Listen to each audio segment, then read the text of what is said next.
From the capital of sports, it's the Matty B Show. Right here on Epis Sports Radio. Matty B. On Epis Sports Radio. On and into the air. To deep right center. That ball is high. That is far. It is gone. Epis Sports Radio. Very deep is right. Hits one deep to left field. Higley back near the wall. It's out of here. A Mets win the ball game. A 60-point game for Matty B. On Epis Sports Radio. Eric Decker holds All right, everybody. All right, what's going on, Task? How you doing? How you doing? Keep showing up. Episode 44 is about to begin. Let's get it.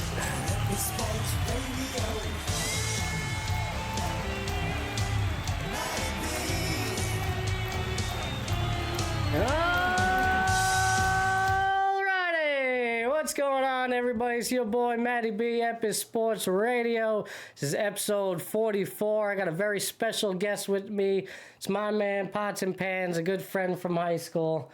He's been with me ever since. He's helped me start my own running journey. We'll get into all that. We'll talk about it, but it is... Appreciate you, baby. You wanted to do the shake? I know, that was awkward. Sure. Not at all. Coming up on 20 years of friendship, and yet we still don't know how to handshake properly. I blame myself. I was hesitant going in. I even contemplated it prior to the show, and so it's totally my fault. I don't blame him. He had it right. I second-guessed myself. You know, you gotta love it.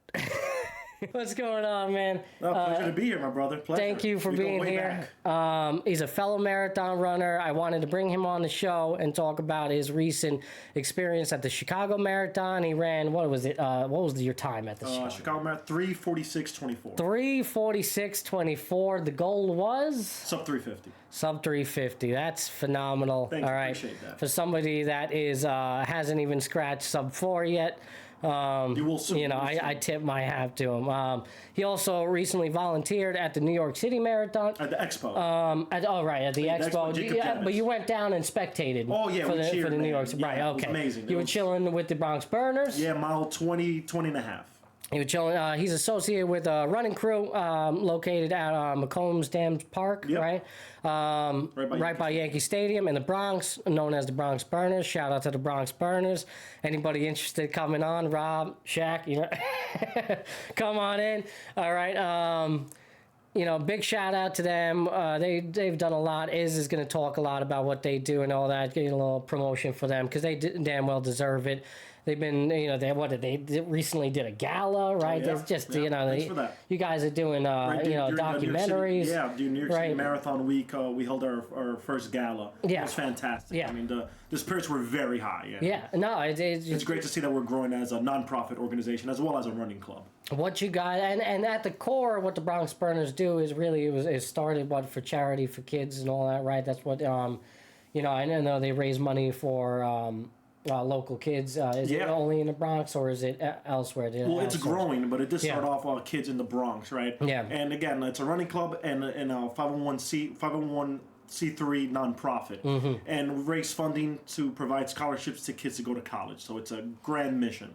Is it how much money have you raised this year thus far? Over 200,000. Yeah, over 200,000. All right, that's phenomenal. Tast, what's up, man? How you doing? I missed the name. It's my boy Israel Suero. All right, I may have just referred to him as Iz in the opening there. Oh, good. All right, you know, is-ish, yeah. Right.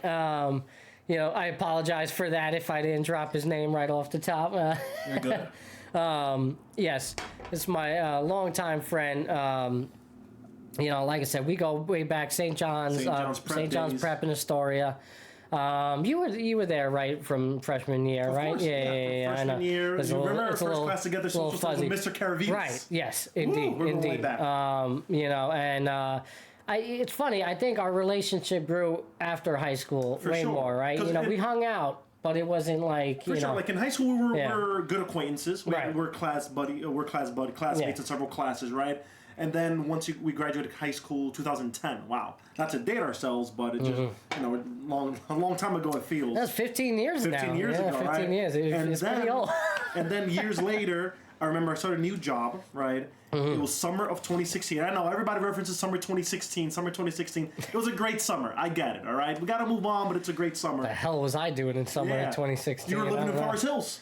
I was. Living in Forest Hills. That's an interesting time. I was, living in Forest Hills, and I was in the neighborhood, and I ran into you for the first time since high school graduation. That's right. Yeah, right in front of the Chase Bank. Yes. Right? Yes. So we're chatting, oh, Matt, what's up? How's it going? We're just talking. Like, we were talking for over an hour, just catching up, right? Yeah. And then we ran into each other again, like a week after. We, exchanged phone numbers, and that's when you mentioned, you live, like, around the block. Yeah. I'm like, dude, I'm here often. Let's hang out. And now I remember it was, like, my first week in the job. I was in the new job. I was feeling great.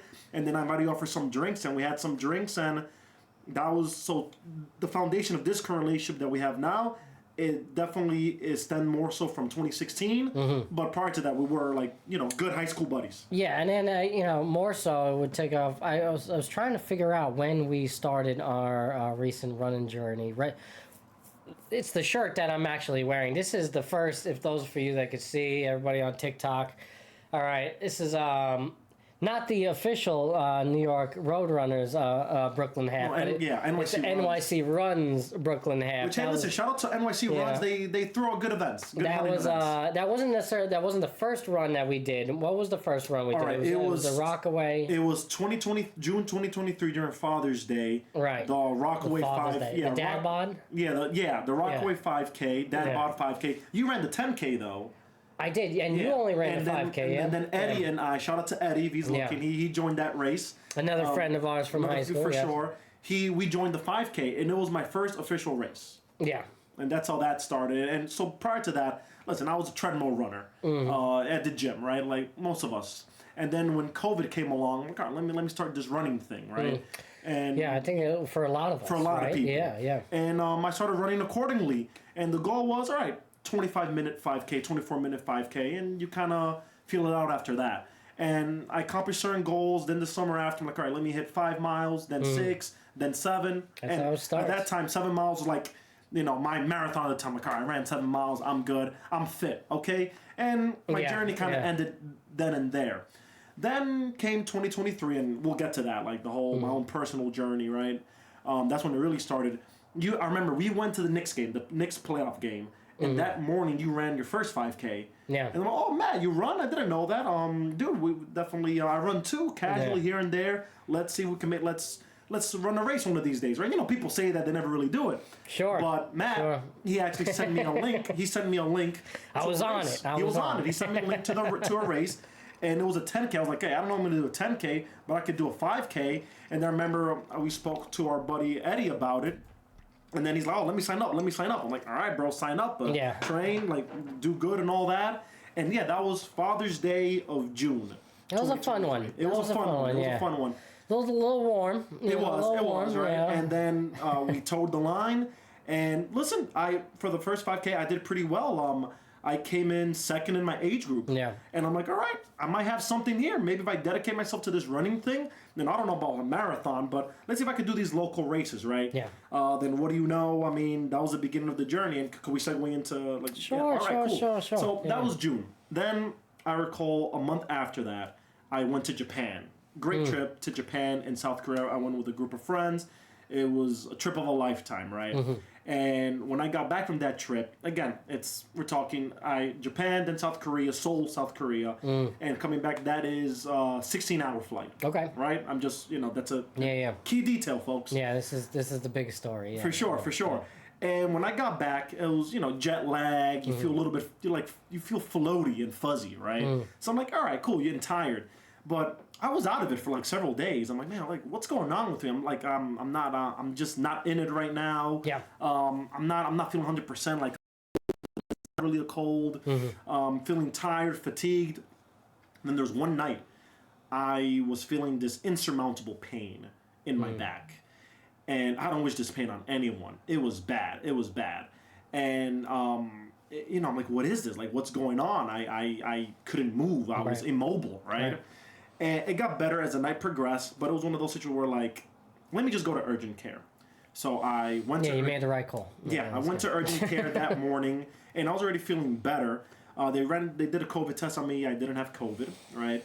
Then my temperature, I had a low grade fever, but a fever nonetheless. So the doctor's like, your body's fighting something. I don't know. So then he conducted a test on me.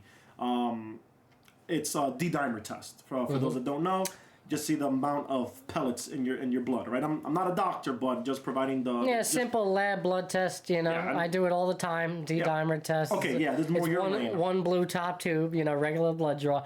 But you're right, like you said, what it's testing for is what matters, and like you said, you can go on there. For sure. Yeah. And then I went back home, and I was already feeling fine during this time. Then I received a call from the doctor. I'm like, man, okay. What's up, doc? You chat. And he's like, how you doing? I'm like, hey, doc, I'm doing great. I'm feeling good. Thanks for checking in. Yeah. And he's like, all right, the test results, they came back positive. Don't panic. I recommend you to go to the ER and let them know, provide them with your story. I'm like, okay. All right. So called my mom. That was all he said? He didn't say anything else? He didn't tell you what was going on, or he did, but for the sake of the story, I don't okay, all right. I was about to say, because I'm like, that's a little malpractice. No. For the sake of the because story. I know where you're going with it. He told me. He told me what I might have. All right. He told me what I might have. Okay. Yes. Okay. Yeah, I don't want to say it yet. That's fine. I was because I'm like, wait a minute. Yeah. No. Yeah. I'm like, did he not say? Because we got that's a lawsuit. No, for sure. So then I went to the ER. I explained the front desk what I had. When I explained to them, they're like, "Oh, I wish you luck." I'm like, "Guys, come on." Oh, Jesus Christ! Yeah, I'm like, "I'm good. I'm standing." I explained like to dead man walking. Yeah, over then here. I explained to the nurse, and I will say this: my oxygen level was 100. It was high. It was perfect, right? And the nurse, just checking my pulse, they're like, "You're good. You're good." Yeah. Then the doctor came, and I explained to the doctor what I might have, and he kind of he was respectful, but he was like. In his face, you could tell his face, like, no way, you have that. Younger doctor. Yeah, I'm not surprised. Good, good catch, good, fair question. But he was fine. I felt comfortable in his presence because he didn't by any means. He was very respectful. He's like, oh yeah, we're gonna run CAT scan. Good. But I mean, like you're a young man, you're perfect, like you look fine, right? So they ran CAT scans on me, and all that. The results came back. The doctor's like, all right, so I want to apologize if I was being cavalier with you earlier. It was not my intention. You seem healthy, perfectly fine. Yes, you do have a pulmonary embolism in your right lung. So in simpler terms, it's a blood clot in your right lung. Like if it's in the leg, it's called a DVT. If it's in the lung, it's called a pulmonary embolism. And we could get a little bit dark. It's almost death. It's almost instant death. Yeah, that's pretty close to death. Yeah, if you don't take care of that immediately, and get on blood thinners, it's you're dead man walking. Yeah. So then and you're like, whoa, no way. Wow. Okay. Yeah. So then I told the doc, I was like, excuse me, I was like, hey, can I just go back home and come back in the morning? He's like, no. Yeah, it's not that type of situation. No, you have to stay overnight. I'm like, are you kidding me? So it was the first time I had to stay in the hospital overnight in the ER. It's funny too because like as they're telling you that, you're right. It's that it doesn't even process in your brain yet. It's almost as if like no way. Like no way. It couldn't happen to me. It's not. How? Yeah. And you think you're like, oh well, no, I have more time, right? Like I could just go, like I don't need to be here right now. At least no, this is really happening. It's really happening. I couldn't believe it. And luckily, thankfully, my mom was there with me because I called her, like, Mom, come through. Listen, this is much ado about nothing. Yeah. But come through anyway. Then I was like, whoa. Good old mommy support. For sure. Somebody's got to be there. Definitely. So that happened, and I stayed overnight, and it was in Northwell, so shout out to Northwell. They took care of me. Where was that, LIJ? In Regal Park. Okay, you went to Regal the closest Park, Northwell by me, right? Yeah, it's basically the same one that that's our other location. We do like the cancer center. We do it. Sure, fellow Northwell employee here. I work over at Zuckerberg Cancer Center in New Hyde Park. So. Yeah. So shout out. They did a great job. And they put me on blood thinners, right? And man, I reached a low point. I've been healthy. My pride and joy is being healthy, right? Sure. And I mean, we're talking about my early 30s. I mean, I was 30, right? Yeah, I mean that's peak, peak age. Absolutely. Yeah. And I was put on blood thinners. I mean, my grandmother's on blood thinners, so I thought, oh man, like I lost confidence, man, and I reached a low point. And in that low point, I found solace in running. I started running more, taking it more seriously, reaching goals. And, during that span, 5 miles, 6 miles, 7 miles. Then I ran 10 miles, right? And we're talking about I wasn't pacing myself at that time. I had Strava, but I wouldn't look at it. I would just run to run right? With no very rudimentary technique. Mm-hmm. And, I was doing just fine, right? Yeah, doing great. Yeah, he says just fine, but really to the amateur runner, he was doing a great job. I appreciate that. Yeah, and now we hold ourselves to a very high standard in this community. Sure, for sure. And as we should. No doubt. You want to strive for the best, man. But I think, there's always a time of being realistic, right? And it's great to look back and say, and compare it to where you're at now and say, that was pedestrian, but... In reality, you're doing your thing, and especially with what you're dealing with. Yeah, I mean, I was on blood thinners. I was running while on blood thinners. Look at that. So which you probably weren't supposed to be doing. So no, I will say so. What did you say? I told that to my doctor. My doctor said no, very good, definitely run. But as you know, I'm an evening runner. I love to run at night. And let me be clear. There's been a couple of times, even in my previous training block. I was running in Forest Hills during the night, and I fell and scraped my knee, right? No good. While on blood thinners, if you fall and scrape your knee... It's a hard... You probably go into the ER. You can get a contusion. It's hard to stop that. Yes. So my doctor did tell me, when I told him I run at night, he's like, no, please don't, right? So, yes, you can run, but moderate pace. You have to be careful. You have to be careful, 100%. Definitely a PSA for those that are out there, if you are dealing with this, especially if you're up there in age...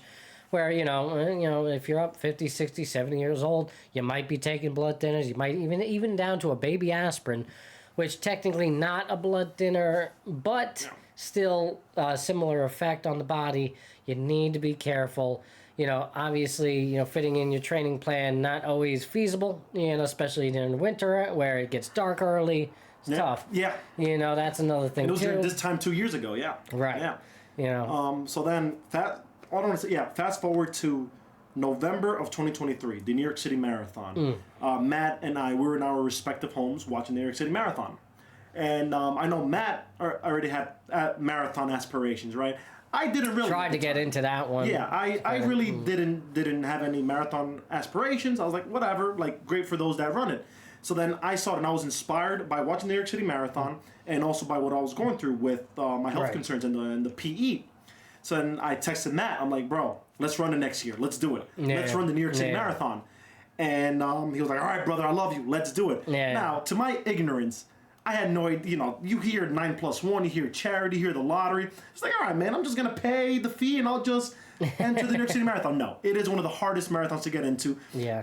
Literally harder than getting into Harvard and Yale combined. And correct. The lottery acceptance rate is less than 4%. Right. Nuts. And then the matter of how many applicants do you... hundreds of thousands. Right. Yeah. And I'm just maybe 1 million now. Who knows? We're just running Crave, right? Yeah. For sure. So I realized, okay, this is much harder than what I thought it was going to be. But life set things up to you accordingly. So during my pulmonary embolism treatment, my primary care physician is Mount Sinai, right? And so, my general physician... I had a specialist from Mount Sinai treating me, right? A hematologist, I believe. Hematologist, right? And so I reached out to Mount Sinai, their charity division. Yeah. Hey, I'd like to run for... I told them, I provided a brief synopsis of my story, and I said I would love to represent and raise charity funding for Mount Sinai. And they replied back hey, listen, we don't have any availabilities, but we'll put you on the wait list. That's a no. Okay, that's a very nice way of saying no. Yeah. I appreciate that. 2 weeks later, they reached back out to me, and they said, hey, we have a spot for you for Mount Sinai. Awesome. I'll be running for Team Andy. So shout out to Team Andy. Shout out to Amy Nepper. We're still very good friends, much so she just ran the New York City Marathon. I was there cheering her on. So thank you very much for that. And Amy, I'll get to that story, she also helped me get into the Chicago Marathon. So she is a dear friend, right? I raised funding for the NICU. For Team Andy, right? So full circle moment, the same hospital system that was providing me health services, treating me with the pulmonary embolism, I'm now going to raise funding for them for the New York City Marathon. It's a beautiful thing. Yeah, which I did. And full circle type of moment. Full circle moment. Listen, I'm going to say this. Man, I'm grateful. I live a life. Wow, I love, like just sharing this story, like going back, getting goosebumps. I'm grateful for the life I'm living. Like I feel like I got a second chance after that, right? Yeah. But now on the road to the marathon, you gotta train, folks. It's a lot of training. And not to mention the amount of money you have to raise for it, by the way. Oh yes, a lot of money.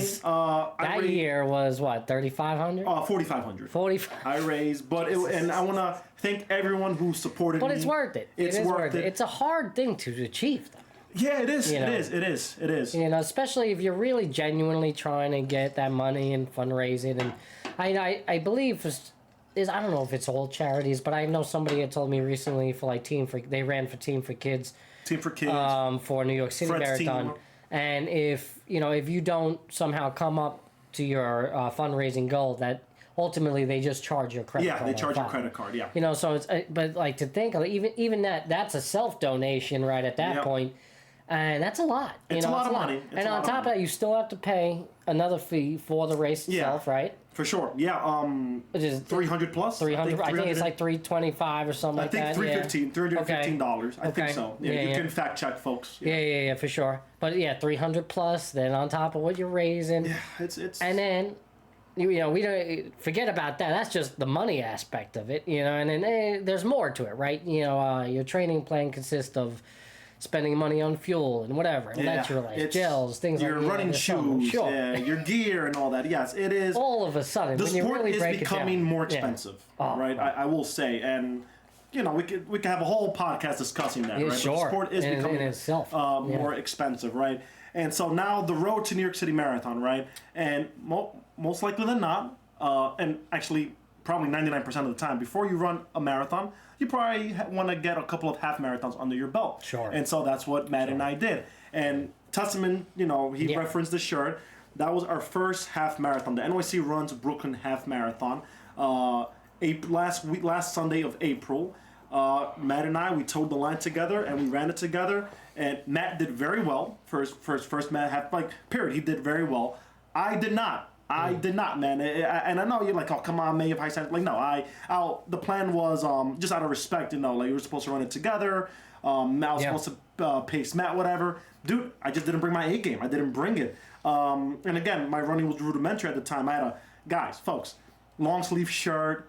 I had my Lululemon joggers. I always used to laugh at you. Yeah, you would have that cotton sweatshirt too. Yeah. Which would kill me. And I was telling him, bro, you gotta. He's like, nah, I like it. Yeah, right. And I always listen to music. That day I decided not to. And that Sunday, it reached 75 degrees. So I got slaughtered out there. Yeah. Now, in the grand scheme of time, no, I didn't do horrible, right? No. But it wasn't up to my standards, right? And I was disappointed, man. I felt like all of my, at the time, all my failures, L's that I've taken throughout my life. In the next couple days, I felt them dramatic. I know. Do you remember our goal for that? Wow, because I don't even remember. I think I was slightly sub 2 under was 2. the goal. I hit sub 2, yeah? You hit exactly 2 hours. Right. You hit On the exactly 2 nose. I hours. think I missed it by a couple of seconds. By a couple of seconds, right? It was But, 2 hours and 6 seconds or some shit. And I was pissed at myself because I'll never forget it. There was I had a fumble at an aid station where I was, I was getting ready for the aid station. And, I'm new to all this, so I'm just... the nerves are high, anxious, whatever. I still struggle with grabbing the cup and going. Sure. It's an art. It's an art. It really is an art, man. I've seen Rob from the Bronx Burners talk about it, the whole pinch theory. Yeah. That works, but man, you gotta practice. You gotta practice. Yeah. If you just expect to head into race day and just do this and do this for the first time, you're gonna fumble. And so I did. Here I am. I got my phone in the pocket, or I think at that time I was actually still holding my phone. And then I forgot that I had glasses on top of my head. For whatever reason, I wasn't wearing them at the time. So I had them on top of my hat, and I go to take off the hat because I was getting ready to pour water. And there go the glasses, the glasses go flying so easily. Earlier, where we're still running in that race, in the first mile, your license, your driver's license. Yo, Matt, come on. My ID goes. It was a disaster, man. oh God, yeah, I'm like, yo, Matt, come on. And then like you're trying to bypass runners, so like you're like, yo, Matt, right that spot. Then you get man. you lack some etiquette and all that. Oh, it was. Oh Jesus, it was a disaster. It really was, And then, listen, these are the things. This is that. All those things. That's what I love about it. You live and you learn. You get better. I wasn't hard on myself that day. Yeah, I missed my goal by a matter of seconds. Yeah, I missed it by several minutes. Yeah, you miss it by several minutes. A little different when you miss it by several minutes, as opposed to you could be hard on yourself. Wow, the whole thing, and with the glasses, like really, I could have had it, but. All in all, that was a great race, honestly. Shout out to New York City Run. Shout out to NYC Runs. They're making moves, and I'll just say one quick story. Then it'll lead to another full circle moment. When I ended that race, you're there. You're chatting up with other fellow runners, right? And I was there's this girl there that she good run. I mean, we did well first time half marathon. She was also a fellow first time half marathoner, right? And we just saw she didn't reach her goal either, but she was more chill about it. I was much more disappointed, like you can tell, right? And we didn't exchange names or anything. It was just like, oh hey, this was my experience, whatever. That's that, right? A year later. This past April, I ran the NYC Runs Brooklyn Half Marathon again. No training, no nothing. I crushed it. I did very well. And they changed the course, so even higher elevation gain. I did well. I was taking videos. I was chatting up with other fellow runners. I ran into our old high school buddy Donovan Stewart. Shout out to Donovan Stewart there. He was running it? He was running it. He was running it, but that's when he finished, and then he was there cheering folks on. And I'm like, oh, Donovan, what's up? He's a fellow runner in New York City. So I follow him on all the socials. So I caught up with him, and then when I finished that race, again full circle, and with running, as you know, you'll reach a lot of full circle moments. That same girl that I ran into the year prior, we ran into each other again. Nice. And this time we exchanged. Her name is Amber. She runs for We Are Uptown, a fellow running club. So shout out to We Are Uptown. I know they do great things, right? And we've become fellow runners since, right? So great community. I'm telling this story. It's a great community, right? A very uplifting community. So we ran that NYC Runs, and me, since I still think I failed miserably, right? In a span of 4 weeks, I ran 3 half marathons, right? Yeah. So 2 weeks after this one, I ran another one during the morning of Mother's Day, and then 2 weeks after that, I ran another half marathon in Prospect Park. It was Memorial Day weekend. And I didn't achieve my goal, sub 2, crushed it, right? I mean, I won't say crushed it, but that was your goal. For a you rookie, crushed it, man. For a rookie half marathoner, I crushed it, right? I'm like, all right, bet. That's it. I'm a sub 2 half marathoner. He's being modest. He crushed it. Thank you. And so running 3 half marathons in the span of 4 weeks, I'm like, all right, I passed level 1, all right? Right. Now I feel I could call myself a pretty good runner now. And I mean, listen, the rest is history. That was May. June, I still remember June. It was Juneteenth, because we had a day off from work, the holiday, right? I went to the Bronx to run with the Bronx Burners. That was the first time you went with First time. June 19th, 2024. Nice. First time. And it was great. Rob Dalto was there, for those of you know, his Instagram Pursuit of Performance, and his co-founder Shaquille Roberts, Shaq. They were there. There was a ton of people out there, just great runners, great vibes. And what I said to myself, I'm like, all right, this is a group of people I've been looking for my whole life. These are the main characters all at once, just fast folks. And ever since then, I've been part of the Bronx Burners. I know, like Matt mentioned earlier, we're a running club, but also a non-for-profit. We raise funding for kids to provide scholarship for kids to go to college. Last year, we raised over $100,000. This year, we've raised over $200,000. Amazing. And we have big aspirations, right? So shout out to, again, Bronx Burners, Rob, Shaq, Jess, Gianna. You all know who you are, right? For the sake, I'm... and can't name it right. For those that are watching, whether it be live with us now or in post, I will leave the Bronx Burners info in the description in the video on YouTube. So if you want to check them out, again, we mentioned earlier they host weekly meets at McCombs Dam Park in the Bronx. Right Wednesday, 7 p.m. Wednesdays, 7 p.m., right by Yankee Stadium. Welcome to all, whether you're an amateur runner or, elite, right? It doesn't matter who. There's some elite folks out there. It doesn't matter where you're at. Even if you're a first timer, they would, They would love to have you. You know, you've told me, you know, they welcome kids, right? Just, you know, family environment, whatever it is. You know, just show up, as I always like to say on the show. Show up, have a good time.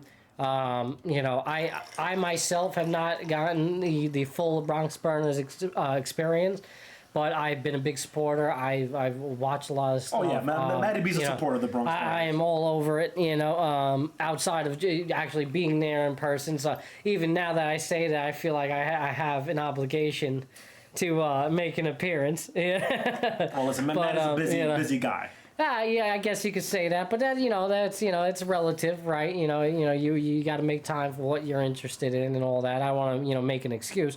Yeah, I got 4 kids, you know, 4 cats, the house, training for, you know, my second 50-miler. I've done 3 marathons this year.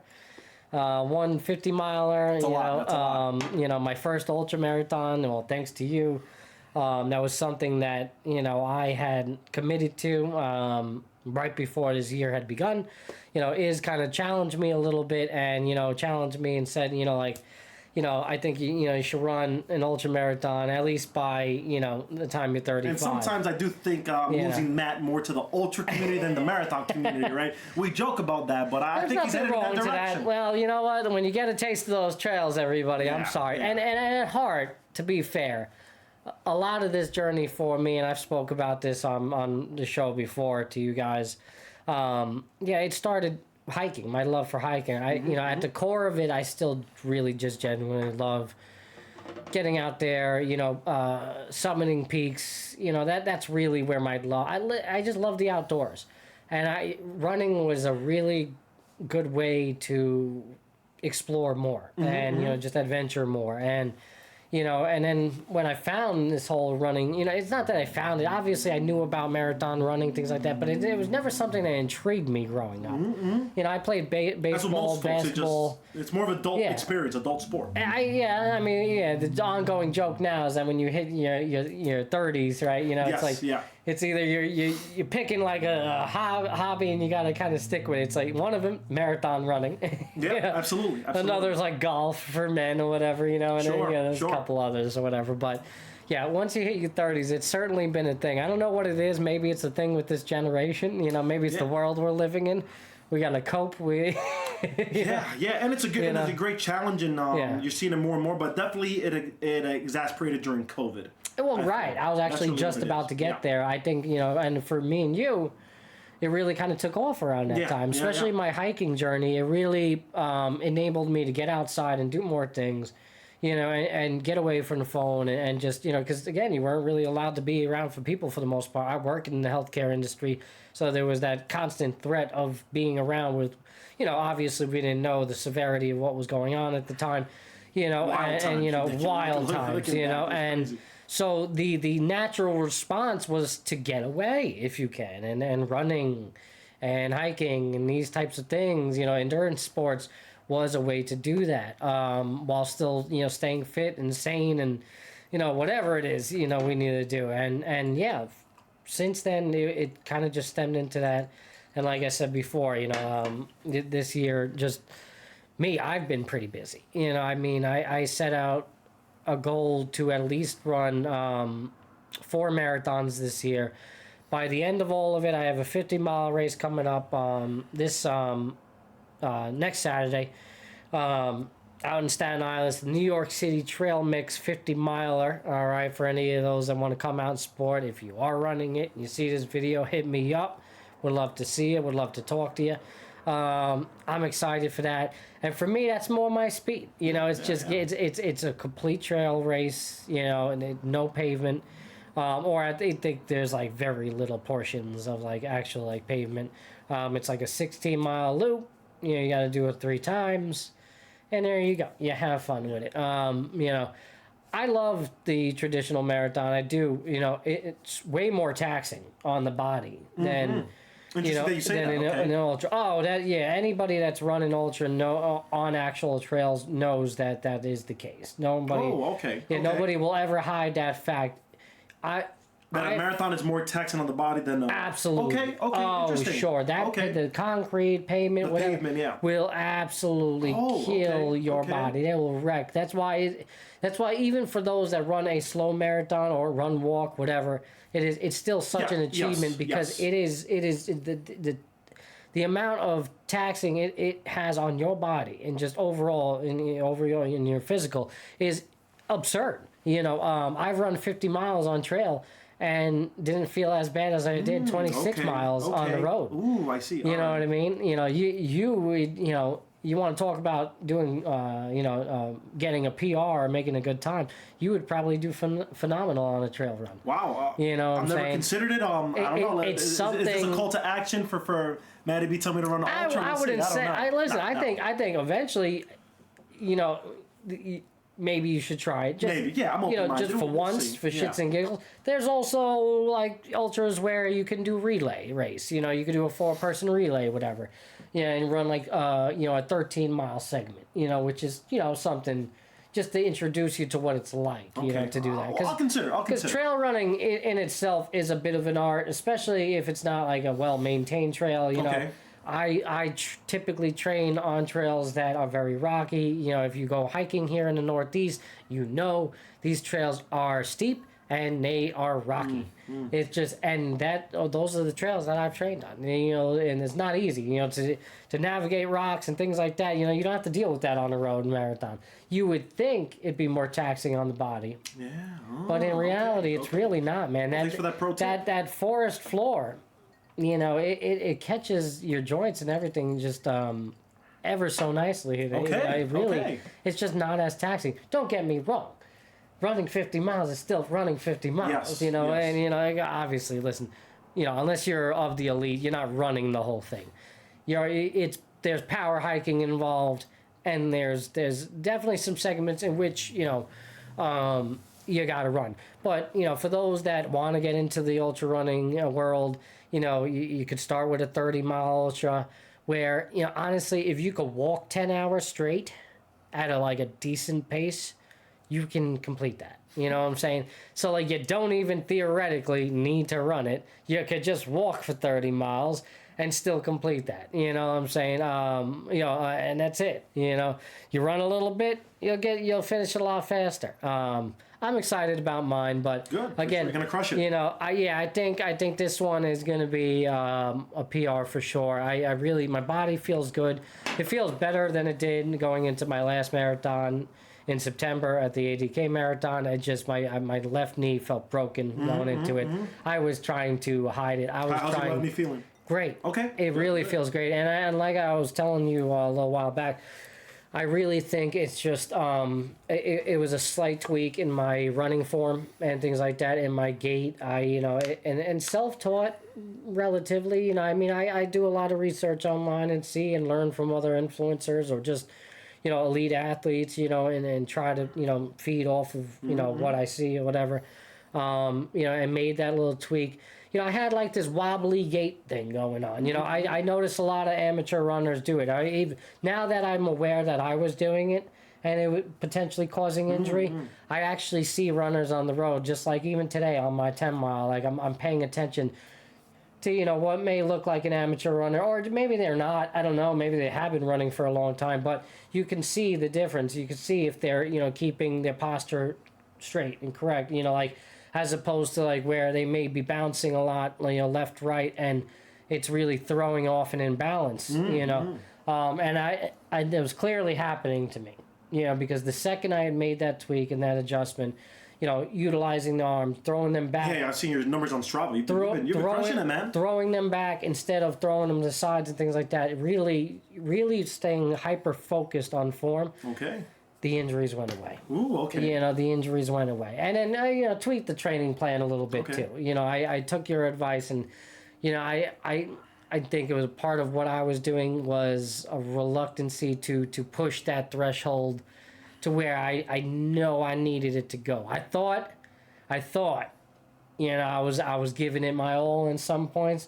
And now I'm starting to realize, you could have been doing a little bit more. Sure. And you know what I'm folks, saying? Yeah. Both Matty B and folks, speed work is important. All right, I get it. When you're running a marathon, you're not sprinting, right? I'm sure we all know that you're not sprinting. You're enduring at a set pace for a given amount of time. That's relatively comfortable. Yes, you know, yes. Well, a little pushing and threshold. No, you push. You know. Yeah, but you know, zone again, three. Right. Well, right. Yeah. Not quite that talking pace, obviously, but it's that zone Exactly, 3, like but you said, pushing. The point why, and by speed work, we're talking. All right, you go on a track, 400-meter track, and let's say you run 400-meter repeats 10 times with 1 minute break in between. And as you're doing per every 400-meter pace, per every 400-meter around the track, you know, push to between 625 to 650 pace. All right, that is speed work, and by doing so, you are increasing your VO2 max, right? And so then when you get on your easy runs and when you do your long runs, that pace feels much easier, and that's why you do speed work. And speed work is once a week. Yeah. And again, you can do Yasso 800s, 400-meter repeats, 800-meter repeats, 600-meter repeats, fartleks, right? I'm sure folks here have heard it all, right? But it is important to abide by that once a week. Question: do you put tempo runs in that same category? Is that a bit separate? That's separate, right? So speed work is separate. Then so you have speed work, easy runs, and tempo runs, right? Tempo runs being zone 3 or your marathon pace, right? Now I would do more tempo runs after I do my last long run. I then focus on tempo runs as you taper during the last 3 to 4 weeks of marathon training. Okay. And basically it's you run in your marathon pace for 10 miles, for 8 miles, for 7 miles per training session. You're getting your body used to it. But by that point, you know, you have elevated your VO2 max throughout your training, throughout your previous 12 weeks, right?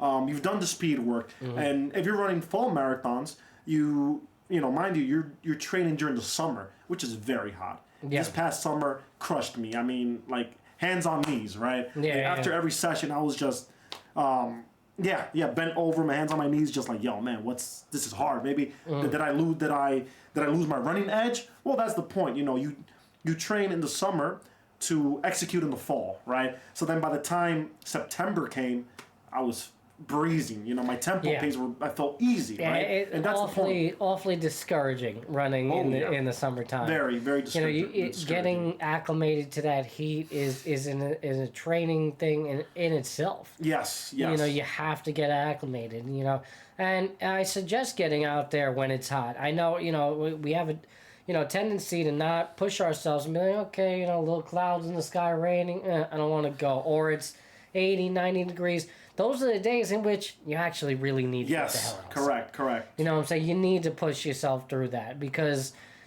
for one, you never know how it's going to be on race day, right? You know, for some reason, it always ends up being like a nice day. You know, like New York City Marathon. Has it ever rained in the New York City? I'm sure it has, but you know what I mean? Like, I can't, in my recent memory, I can't remember one in which it has. I know Berlin, this past Berlin, it reached 81 degrees. So 81 degrees, which is hot. And even a marathon I ran, ADK Marathon, which is in the North Country, at the beginning in the North Country, up in the southern Adirondacks, you know, generally, their window for summer season is like a month.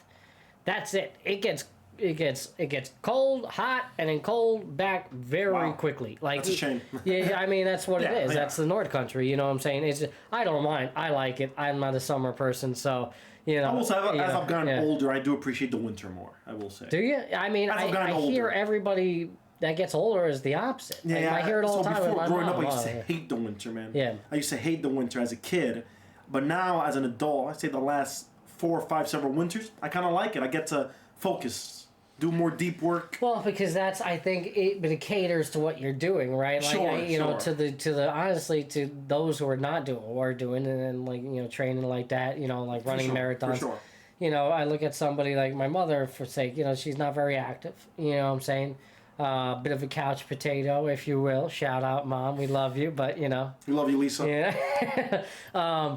You know, like, all I hear is that, I hate the cold, and a lot of times I think it's lack of movement, lack of exercise, things like that, and the body, you know, it feeds off that. For sure. And you know, it's harder to I'll say this, I know you and I have gone back and forth on this. I don't like running in the cold. I do it much less than throughout the rest of the year, But I'm not a fan of running in the cold. I know you are. I'm all for not a it. fan. Yeah, I'll be out there. I don't like remember it. last year I was out in Lake Placid. Yeah, I don't like it. Literally, it was like -8 degrees one day. I was out there. Yeah, no, I find no pleasure in that. I came back. My mustache, everything, my whole goatee I remember. was freaking frozen, literally icicles on it. And I had one of those just like a cloth face mask or whatever over that. Do you still wear the bandana?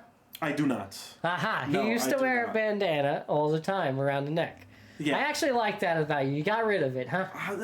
Yeah, I remember I did it a couple times. You were always wearing your and bandana. then I realized it was kind of hot, so I stopped wearing it. And I was like, yo, what am I doing? Yeah. I remember. I don't mind it though. I see a lot of ultra runners do it. It can be good because it could catch some sweat and things like that.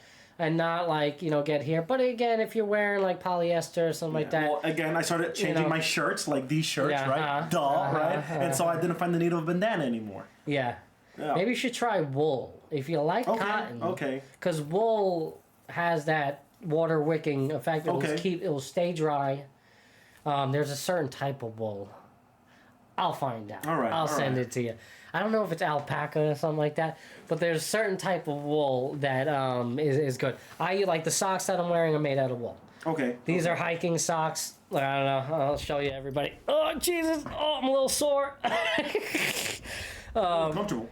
Yeah. These are what are these? The REI Co-op ones. I forget the other. Is it just the REI brand? It might be the REI brand. But yeah, there's another company that makes these too. Very good.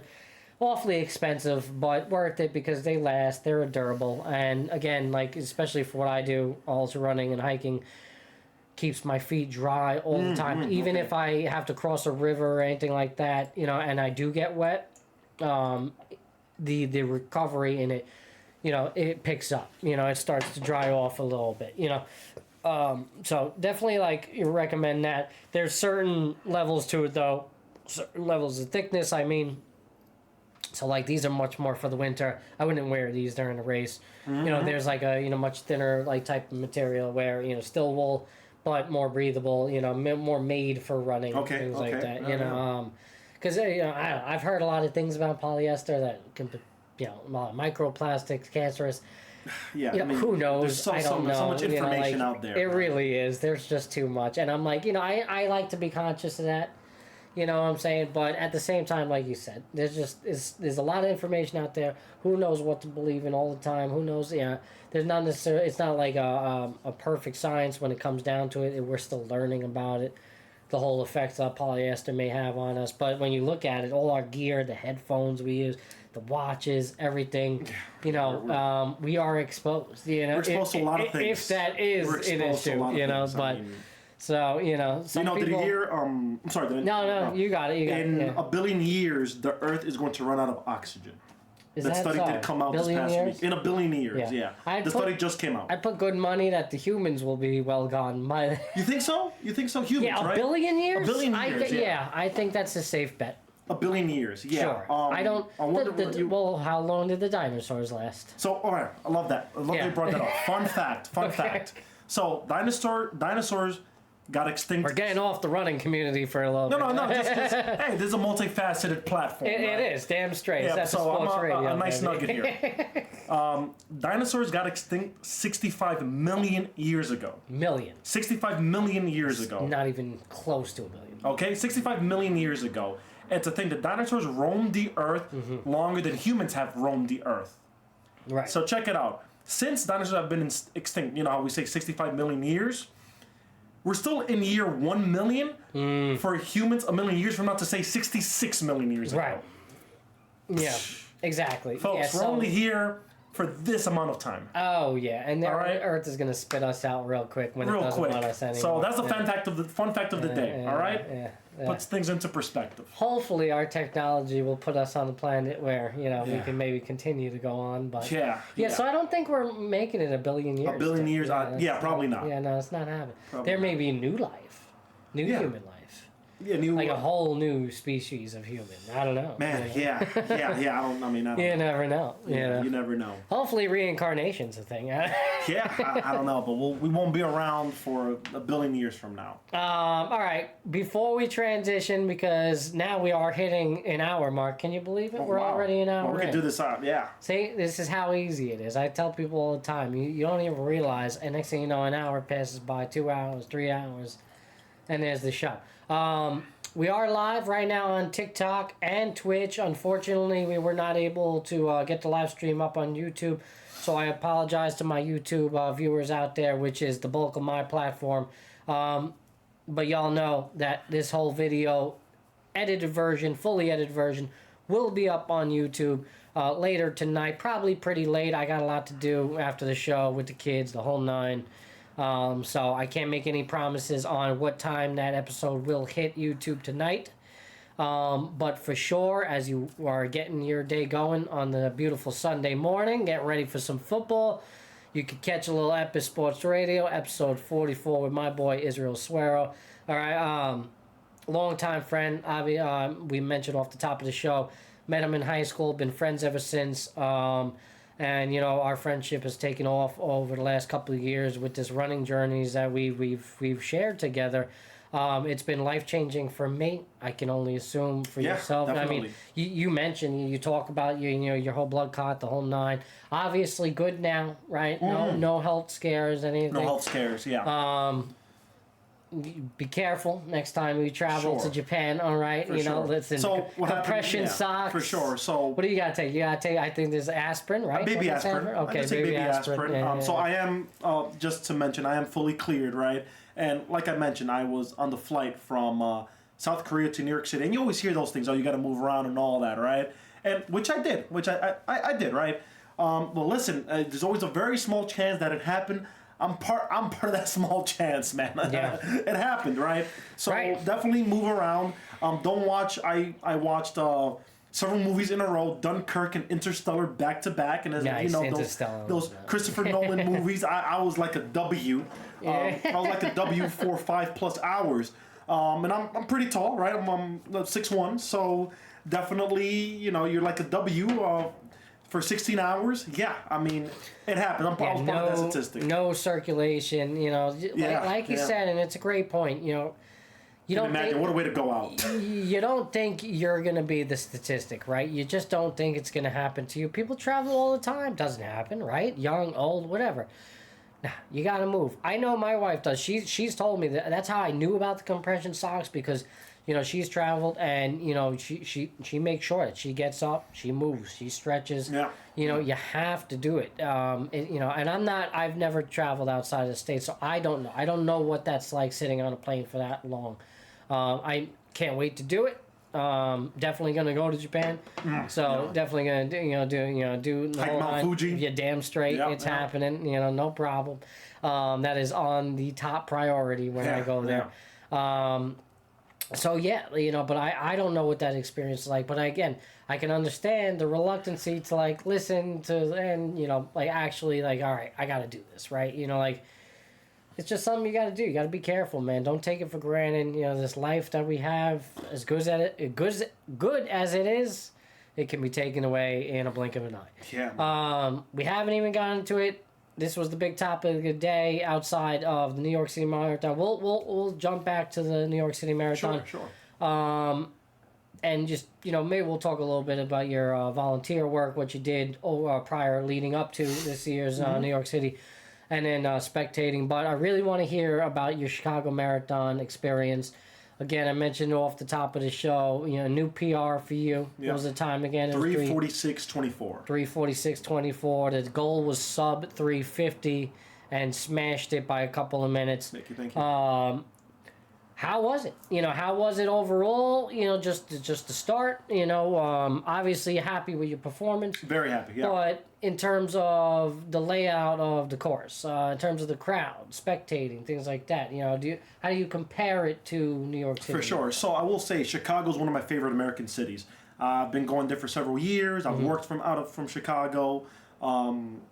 I have great friends out in Chicago, and they've hosted me well throughout the years, right? So I love Chicago. I always knew I always wanted to do something monumental in the city of Chicago, right? Yeah. And I chose it to be the Chicago Marathon, right? Now, the course is one of the fastest courses out of the Chicago and Berlin are two of the fastest World Marathon major courses. And by that, it's flat, right? So, New York City Marathon, the elevation gain is 800 plus. Yeah. I believe 846 feet of elevation Yeah, it's gain. like You can, just slightly under 9. yeah, you can fact check me, folks, right? But I believe it's 846 feet. So New York City, I mean, in the first 21 miles, you're running 5 bridges, right? Yeah. And then once you reach mile 23, you're running up 5th Avenue. Yeah. And then as you're in Central Park, the last 800 meters, you're going uphill. I mean, it's wild. That's a New York City Marathon. So Chicago, it's known for being a PR course, right? And yeah, that's, I stood on business. We handled business, right? It had to be done. And the goal was always to run a sub 350 marathon. When I ran the New York City Marathon last year, it was my first marathon, 3:59:25, right under 4 hours. Yeah. But let me be clear, it took everything out of me. All right, I did not crush it, right? But looking back, and this the advice that I was given, your first marathon, the goal is to finish. With dignity, of course, right? Sure. You finish. And I said dignity as if it's with honor, with I mean, you do it well, and you celebrate that accomplishment that for the first time in your life you ran 26.2 miles and you crossed the finish line. Yep. So if your first marathon, if it was a 3:53, a 4:07, even 4:45, ladies and gentlemen, you finish your first marathon. Yeah. And now being on this journey for a couple of years now, you realize that, right? So that's number one. But number two, Chicago Marathon. Yeah, I really wanted to sub 350, and I felt like I've now arrived as a marathon runner, and I want to get faster, right? And by no means, I don't think I've reached my max. I mean, the goal eventually is sub 330, and then once I reach that, I'll discuss it with my. Oh, by the way, I do have a coach. Shout out to Sam Renikoff. He's been my coach for over a year now. After my half marathon journey, I'm like, let me hire a coach, and which I did. And I've learned so much from him. Learned so much from Sam Renikoff, right? Yeah, no, sorry, everybody. Gotta fix something. I figured. I was gonna do it too, right? What was that? I gotta fix something on TikTok. Unable to verify. There we go. We're good. Yeah, we're good. TikTokers, don't go away. We're still here, baby. We're good. All right. Now we're so good. as I was saying, that. we're good. So as I was saying, my coach has helped me a lot. He's taught me the science behind running and why, like the whys. Like for example, you hear it on social media all the time. Easy runs, right? And sometimes you hear these things, you come across these things on social media, and you think it's a myth, you think it's a hype, but no, there is a science behind it. Sure. And I'll explain why. Again, I'm not a running coach. But the reasons why you run slow on given days when you're training for the marathon is when you run slow throughout a duration for 1 hour plus, and eventually you're reaching 2 hours of running slower, moderate pace. You are increasing the capillaries throughout your body, right? And so blood flow is gonna increase, and what that means is more oxygen is gonna be distributed throughout your body as you're running.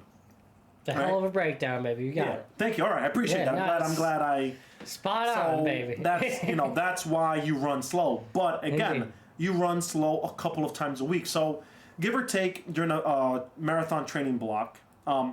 My training block 16 weeks. Some folks 18 weeks. Some folks 20 weeks. If it's 18 to 20 weeks, I consider those 2 to 4 weeks base building. So when I ran my first marathon, I did some base building, right? And that takes 2-4 weeks, and then you enter official marathon training block season, which in my opinion I think should be 16 weeks. That's what I think is a true, tried and true marathon training block, right? Sure. Yeah. You need to give yourself that time. Yeah. I agree with that. Yeah. Right. I've definitely cramped a training block, and it's just not it's not something I would recommend. I'm doing it now. I'm in order to get ready for this 50.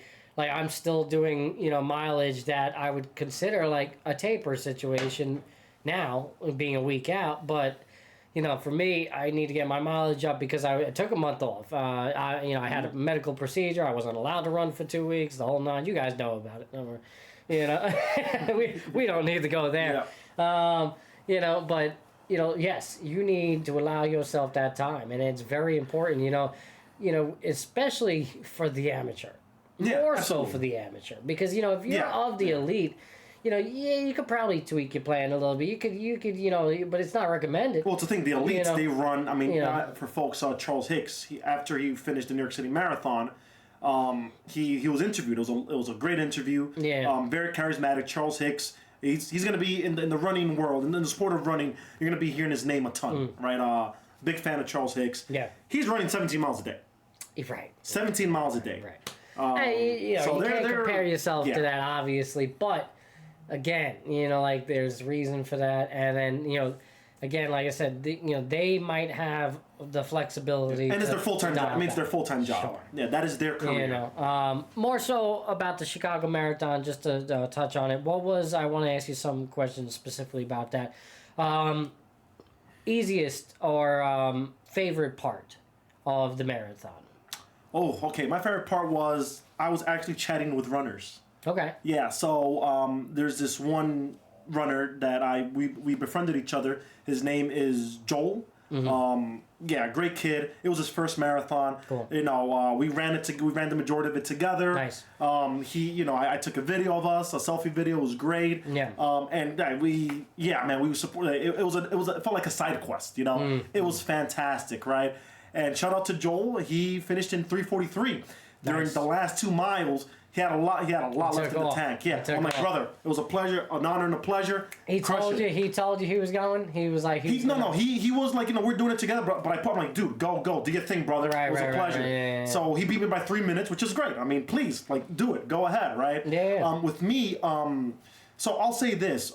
Yes, I do consider myself fit, but I don't have the best heat readiness, right? I mean, I'm a little bit heavier. I'm over 200 pounds, right? And my heart rate during the Chicago Marathon, the heat did creep up towards the end, towards the last 4 miles, and it shot up to 61 degrees, which you might think that that's not that hot. But yeah, after running 22 miles and the sun is bright, 61 degrees, yeah, you feel it. Right, I was about to say too, because it matters. What time did you start? Oh, I started at 8:30. So you started at 8:30. So now you're creeping into the noon time. Yeah. It's the hottest point where the sun's at the hottest point. Yeah. And I officially finished 11:58 a.m. Right. So that those first hour, 2 hours is good. It was a breeze, bro. Right. I was talking with the pacers. Not too hot. Even on a hot day, a morning time run's always better, right? Yeah. You start creeping into that noontime run. Generally most people tell you you're training for a marathon. You try to avoid the hottest point of the day. Try to do it either early or evening time. Later, you're a big evening time runner. I'm kind of like a reluctant evening time runner. I'd rather get out there early, but just with the kids and all that, after work, you gotta fit it in, somehow. Like I'm coming home from work. I've been working 9:30 to 6. It's dark as hell out. Yeah. And I'm running. Sometimes I wait till after the kids go down. I go out there at 9, 10 o'clock at night. And go run. Yeah. It's not easy. It's tough. But so that's interesting. What was now was that the hardest part? The fact that it was getting hard. What was the hardest part? I'd say the hardest. So for this Chicago Marathon, I didn't reach a wall. Oh right. So I mean, you get tired. You're supposed to feel tired, but the infamous wall. You didn't feel you never reached that. Yeah, I never. I did in New York, in the New York City Marathon. I know that. You reach the wall mile 17, but then you push. Then you reach it again mile 20, but you push as you pass runners. You just get a certain. You felt steady throughout. Yeah, but I will say the New York City Marathon, the last 4 miles, it was a blur, man. You just, I mean, you just push. You do things your body you never knew your body. Because again, for folks here, when you're training for the marathon, as during your training block, you don't run a full marathon. I cap out at 21 miles, right? So then come because again, it's from mile 21 to 26.2, it gets exponentially harder. All right? I want to be very clear about that. It gets exponentially harder. Yeah. So you save that you got to have some reserves in the tank for the marathon, all right? So that is the science behind that. But for the Chicago Marathon being my second marathon, it just, by mile 25, is like, all right, like, we're done. We got to finish this by mile 25. So with me, it was like, all right, mile 25, let me just pull back just a little bit just a little bit, because I want to finish strong. I really, by strong meaning I want to cross the finish line with my arms open, bro. Like I just want to do that. So for mile 25, that's what I told Joel, I'm like, yo, just crush it. I'm gonna pull back just a little bit, just a couple seconds slower, and then mile 26, because I knew mile 26 in Chicago Marathon, although it is a relatively fast course. Mile 26, it is a little uphill. Okay. I'm like, all right, really? just a little bit. You with the A little bit, but you're trained for it, right? Yeah. So I want to leave that. But that sucks at mile. It's literally the last stretch. I know. But we did well. I mean, the Chicago Marathon, and I want to say my favorite part, the first 16 miles were, it was lovely. Like the breeze, I was talking, taking videos, I was chatting with the pacer. It was cool. I took it all in. And let's give it up to, yes, the New York City Marathon is known for its celebratory crowd. So is the Chicago Marathon. It's a great crowd. It's a very good crowd. Very similar to New York. New York, again, you just have you have more people in New York City. Okay. Right? That's really what it is. But Chicago crowd, you feel the difference in volume and things like that with the spectators? Sure. Like Chicago and New York City? You feel that, in New York City is more voluminous, right? For the New York City Marathon, for sure. I believe 2 million spectators for the New York City Marathon, right? And, the population of Chicago is 3 million, all right? So do the math, right? You're not going to have 2 million spectators in Chicago, but they come out for you. It's good. It's a good crowd. Chicago Marathon is a good crowd. And, again, you know how Chicago's known for the second city. So things like, as much as I do like Chicago a lot, everything in New York City is just that much more magnified. Yeah, right? for sure. So that's what it is. But no, New York City Marathon, I spectated last Sunday. I was in the Bronx Burners section, mile 20.5. Amazing. You just get inspired. I did. Folks were cheering me on the year before, and just to give that back. Amazing. Like saw fellow Bronx Burners, fellow elite runners, some influencers, content creators. It was fun, man. It was great. So, how did you get into the Chicago Marathon? Was it through lottery, charity? Good question. So, as I mentioned, so the team captain of the charity that I ran, the New York City Marathon the year prior, Amy Nepper, she's plugged into the ecosystem. Okay. She's ran I believe 18 or 19 marathons, right? So she's a veteran marathon runner, right? And I was just saying, hey, listen, I would love to get into Chicago because I did apply for the lottery. I didn't get picked, and that's usually how it is, folks. It's a lottery. I know. All right, we could chat about this, folks. There's been a lot of noise lately that when people don't get accepted through the lottery, they get mad, right?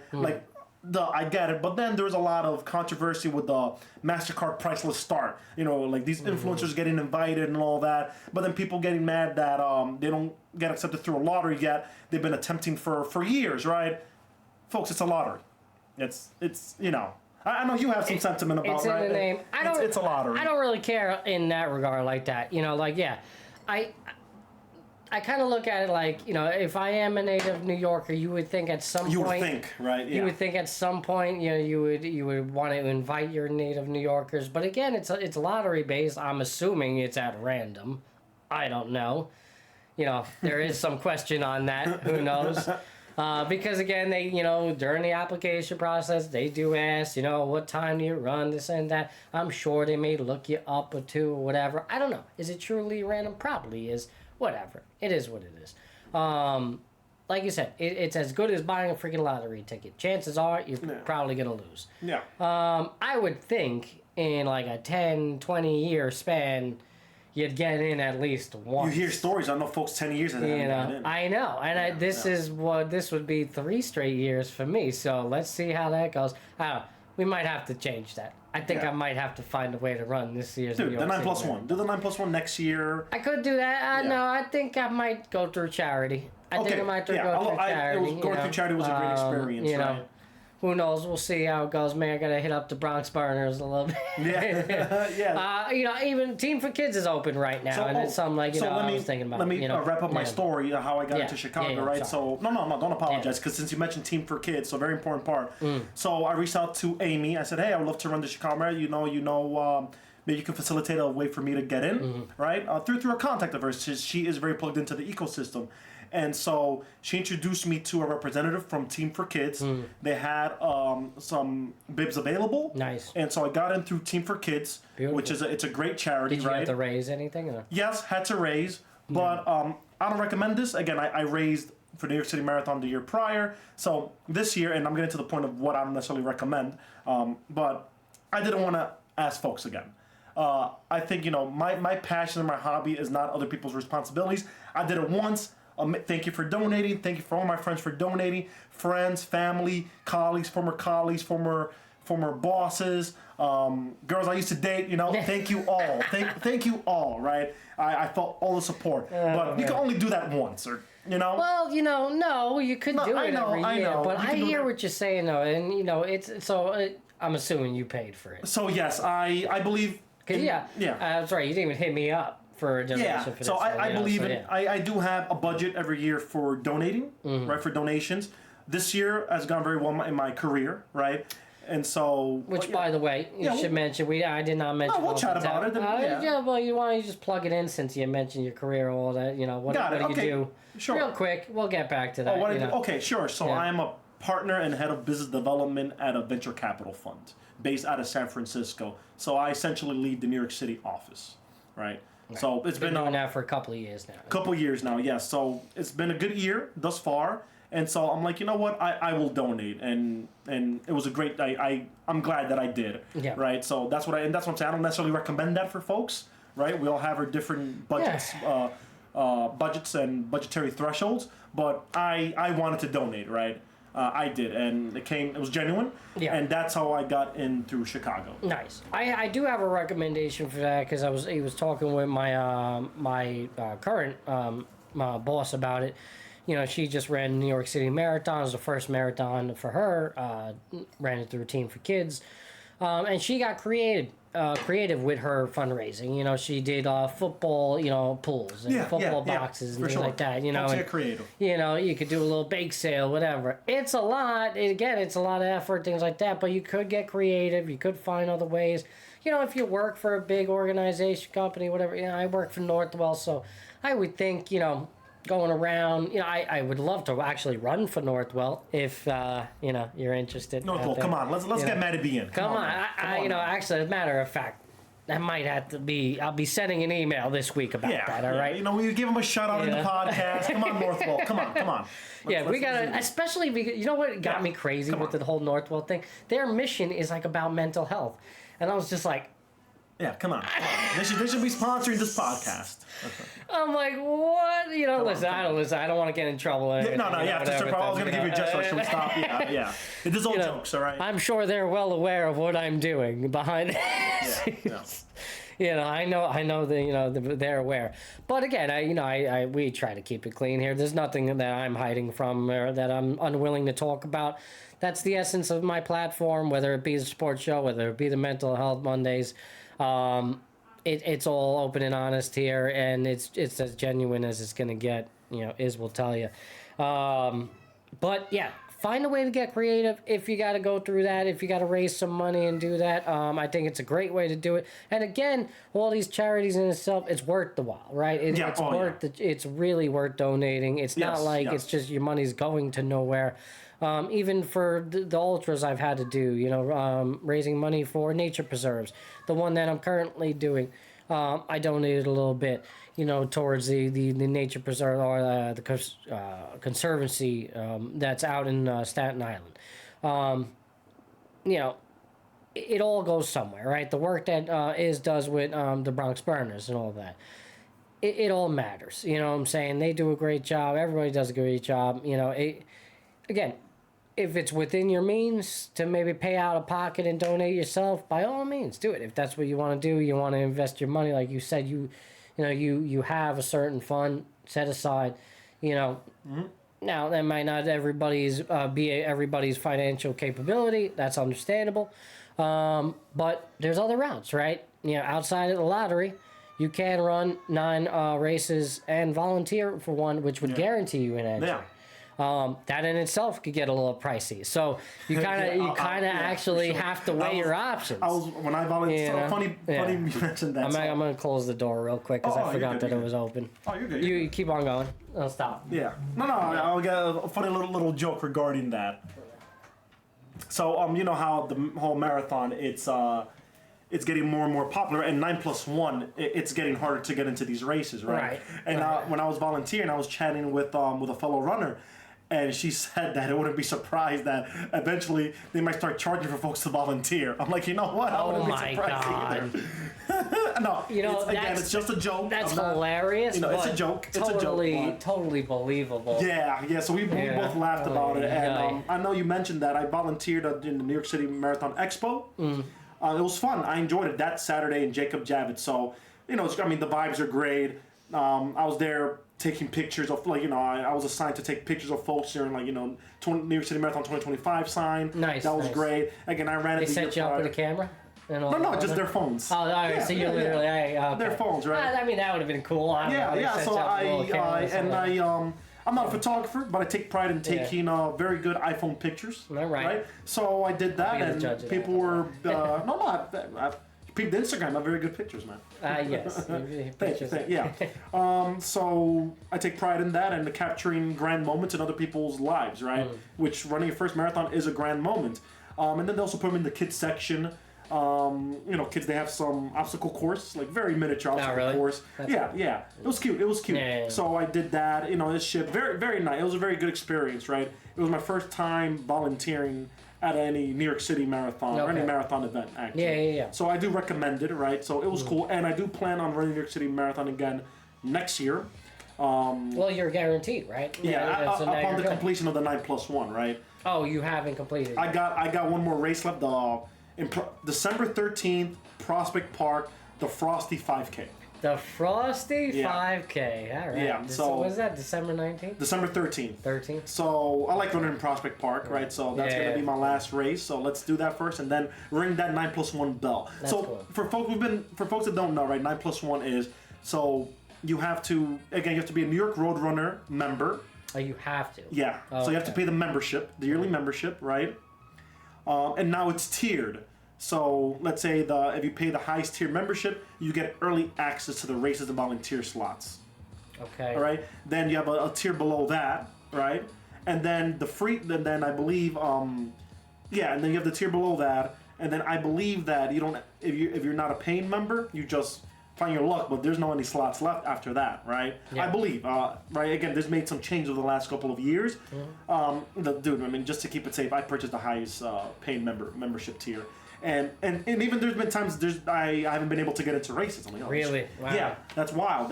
Even the volunteer slot, it took me a while. I waited the last minute. That I've heard. The volunteer is pretty tough because it fills up. You're not the only one that's trying to complete this 9+1. It fills up. Yeah. So you have to sign up and pay for 9 races, and you have to volunteer for one throughout the year between January to December, right? So that you're eligible to run the New York City Marathon for the next year. So that's what the 9+1 is. So that is one of the ways to gain entry into New York City Marathon. But now you said for New Yorkers, well, that's the way, right? Yeah. That's again because folks from out of state can't do that. Right. And so so as for folks in New York, well, that's your way, 9+1, right? Yeah, no doubt about it. But again, I think it helps being obviously a member, right? Because don't you now that you are a member, I don't know how much the membership fee is, but now that you are a member, you get a discounted rate for each individual race. You're not paying the same price I would pay being a non-member. I'm pretty sure because I've always seen, like whenever I go to sign up for a New York Roadrunners or whatever, I've always seen a difference in pricing and things like that. Yeah, correct. So again, you got to kind of weigh your options, see, does it, because again, you through that 9+1 journey, you can, the training plan, the fuel plan. At that point, you might as well just, go through the charity route and, put some money in. Sure. I don't know. We would have to crunch the numbers, but I would think it's relatively, close in price overall. It can get, right. That's what I mean. Yeah, it can get. Yeah, so again, the sport is becoming more popular. It is becoming more expensive. Yeah. That is true. It's reaching elite circles, right? We'll talk about elites. How about this? So let's just propose this whole debate that's been going on because I've been hearing about it in the running community. I've seen it on podcasts and all that. There's been a lot of uproar about influencers receiving free bibs to get into these major races. Specifically, like these big world majors. I want to hear your thoughts on it. I certainly have my thoughts on it. Being a content creator, definitely not of that level. I guess I strive to be that, but I'm not like I wouldn't necessarily say I'm a running influencer. So, but hey, if somebody wants to throw me a bib, I'm not really gonna stand here and say I wouldn't take it. I have some thoughts about this, and I think they did it last year with the New York City Marathon as well, where they not only did they hand out free bibs to certain influencers, but they were able to start before the elites. Yeah, it's called the MasterCard Priceless Start. Right. Yeah. And cool, right? Yeah. Amazing. I'm fine with that. You are? Okay, I'm fine good. with that because I agree. I think the New York City Marathon is a celebration. Sure. It's considered the best day in New York City. Yeah. It's a celebration, and these influencers, they provide a ton to the ecosystem, and they inspire others, right? They have a ton of followers, right? And listen, I mean, it's a party. It's a bit of a party, and what I love about the New York City Marathon, everybody gets to shine. These influencers get to shine. The elites, I mean, you have the honor of seeing an elite run in New York City.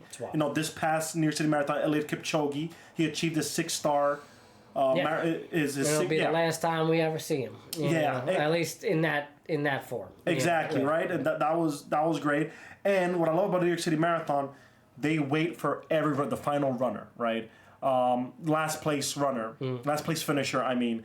And they celebrate that person as well. Yeah. So New York City Marathon, it's a celebration of humanity. Everybody gets their shot. And it's a party, man. These influencers, they run. It's fun. They throw a party. I'm okay with that. And you love to see the elites running past them. It's okay. I guess I don't know if I really care for that, but as long as they don't get in the way. They don't. They understand etiquette. They understand etiquette. There's etiquette, and you'll have again with the elites, you'll see like the van coming. I know. So they know. And they were able to get up. I seen the clips. I know. It's well done. I'm for that. Yeah, it's a celebration. It's a way to promote. It's a way to really promote it. You're utilizing these influencers to promote it, to get the word out, to show. Because why? Because it's going to get views. It's going to get clicks. It's okay. It's okay. And, in this day and age, listen, it's kind of for their mission and what they're trying to do and all the money they're trying to raise. And it's, like you said, a celebration of humanity. That's why they do. Yeah, it's okay. If we don't have to, folks. We have enough grievances in life. Yeah, that's for the one thing. Day of the year. Let's celebrate everybody. Yes, can you get pissed off? Why are these influencers starting before? Why don't I get to start? Like my buddy runs for NYPD. Literally did 2 hours and 35 minutes. Phenomenal. Okay, that's Oh no, he's stupid fast. Top tier, So we would call that a non-elite. I mean, an elite amateur. Sure. He's an elite amateur running for sure. He's been running for NYPD competitively for a long time. Yeah. So shout out to him. He is no amateur. Anthony Morales. Shout out to Anthony. Works for the NYPD and one hell of a marathon run. He runs all of them. He runs all of them. I don't think he did Chicago. But big Boston runner. He's been running Boston for years. Okay. Wow. Okay. But I don't know. I would like to know, his thoughts on that, right? Like, does he care? Like, why do these people go? Maybe he doesn't give a shit, just like we don't. I think those that actually care are either one are jealous that they didn't themselves receive it, or two just caring when why what? It's like one of those why let invest your emotion and your feeling into somebody's journey or whatever it is, just experience and let just them celebrate it. Right. It's fun. It's fun. And honestly, not for nothing, they serve their place. They do. You may not be into the social media, you may be against it, all that. And I know last year it was Wyatt Moss, and Wyatt Moss. I love Wyatt Moss.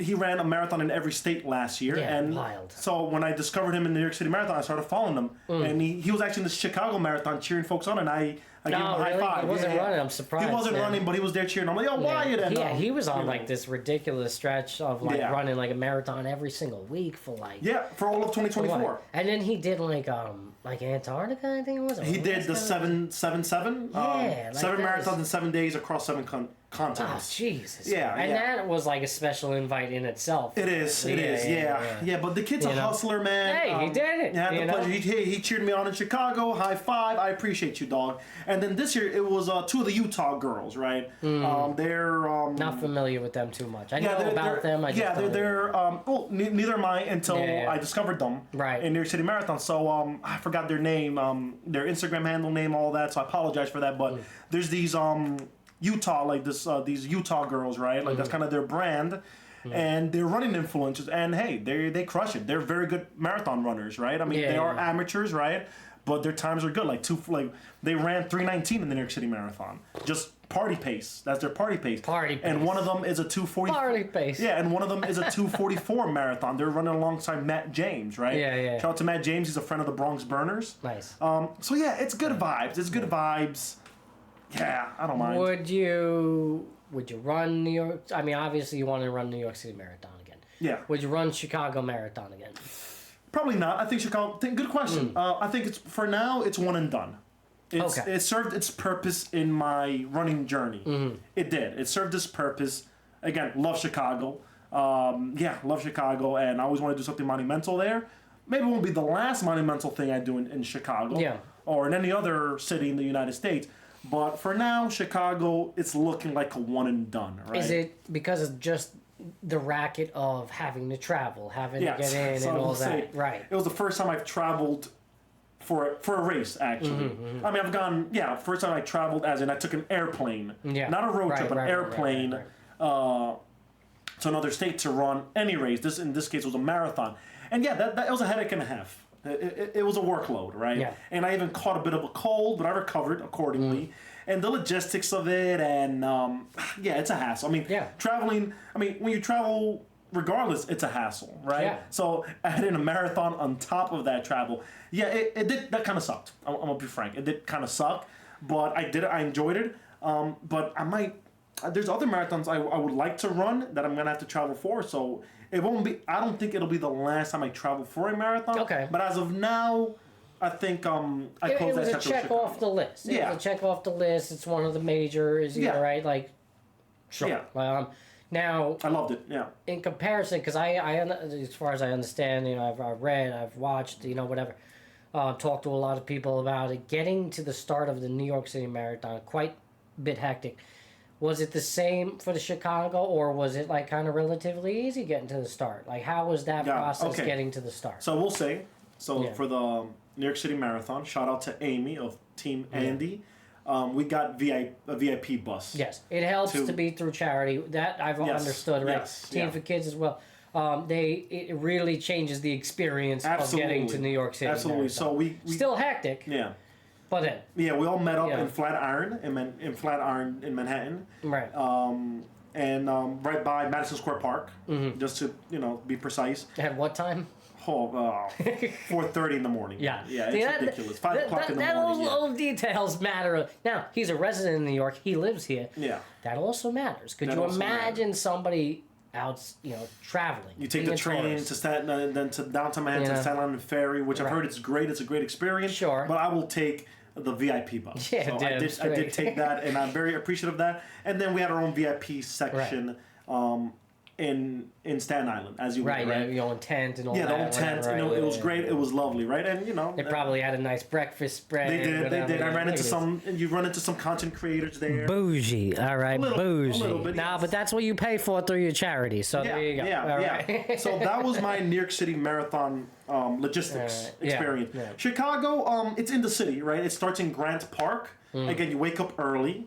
Woke up at 4:30. And let me be clear, I don't wake up early on Monday through Friday for work. I do not. I tried to get him up early today, and he was like, I'm not a morning I don't person. operate on those hours. Yeah, I'm not a morning person, right? and I should become a morning person. I should say I am trying to become a morning person. But add some humor here, I'm not a morning person, okay? I'm just not. And so for the Chicago Marathon, it wasn't that bad because we got an Airbnb not so far away from Grant Park. And so we just took an Uber there, dropped us off up to a certain point because then you have to walk towards Grant Park. And yeah, it was pretty smooth. And what I loved about it, this is going to stay with me for the rest of my life, as walking Grant Park, along with other thousands of marathon runners. You see the sun rising. Oh, it was amazing. That's pretty cool. I took a picture. That's pretty cool. Oh man, I like that. I felt it was reminiscent of The Lion King 2 in the beginning with the music. When Simba's daughter is being anointed per se. You could have picked any movie, but I love The Lion King. I love Lion King 1 and 2. I'm not shitting on The Lion King. Two of my favorite movies of all time. I just love that that's the one that you referenced for that. Oh yeah, I mean you see, with the music, you see the sunrise. Did you hear the music in your head? I did not. I did not. But it was like, whoa, we're here. Man. We're here. It's a journey. Every marathon you run, it's a journey. I feel like all the main characters come together. Yeah. All running for something, and it's great. So but again, that was also through charity. Now, same thing. Do they have like a tent set up thing for you? Right? No, it wasn't. I was in contact with the Team for Kids representative. Yeah. Right throughout the process, but I wasn't very plugged into it, right? Because I was more. I ran with the burners, right? I represented the burners, which I did for New York City Marathon, but I prioritized Team Andy. Yeah, right? Yeah. For the Chicago Marathon, I was represent the burners more. Like we met up out there, 8 of us. It was it was great. It was so much fun, fantastic. Yeah. And so it was I wasn't really on the prowl for any VIP anything like that. It didn't even cross my mind. But in this case, didn't really seem like it was necessary because it wasn't. It sounds a lot more comfortable as opposed to the New York City Marathon. Correct. So, Yeah, correct. And again, it really does matter if you are teamed up with a charity or not. Even towards the finish, I hear Team for Kids, you have an early exit. Once you cross the finish line, they kind of pull you to a side. They get a representative there waiting for you. So let me be clear about it. New York City Marathon, after you run the 26.2 miles, you got to exit. You got to walk 2 miles more. I'm sorry, not cool.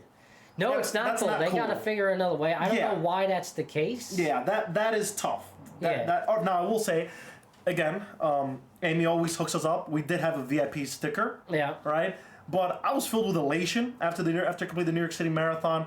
Man, I had a ton of energy. Like, I just walked out with the crowd. I wanted to be in. I didn't want to. I did. Oh, so they allowed you an early exit too. You were able to get out of. Yeah, you're able to get out. But I did. I'm just like, you know what? I just want to walk. I want to see what I run into. I want to. Good for you. Yeah, I did. Yeah, I did. So. I think I would do the same.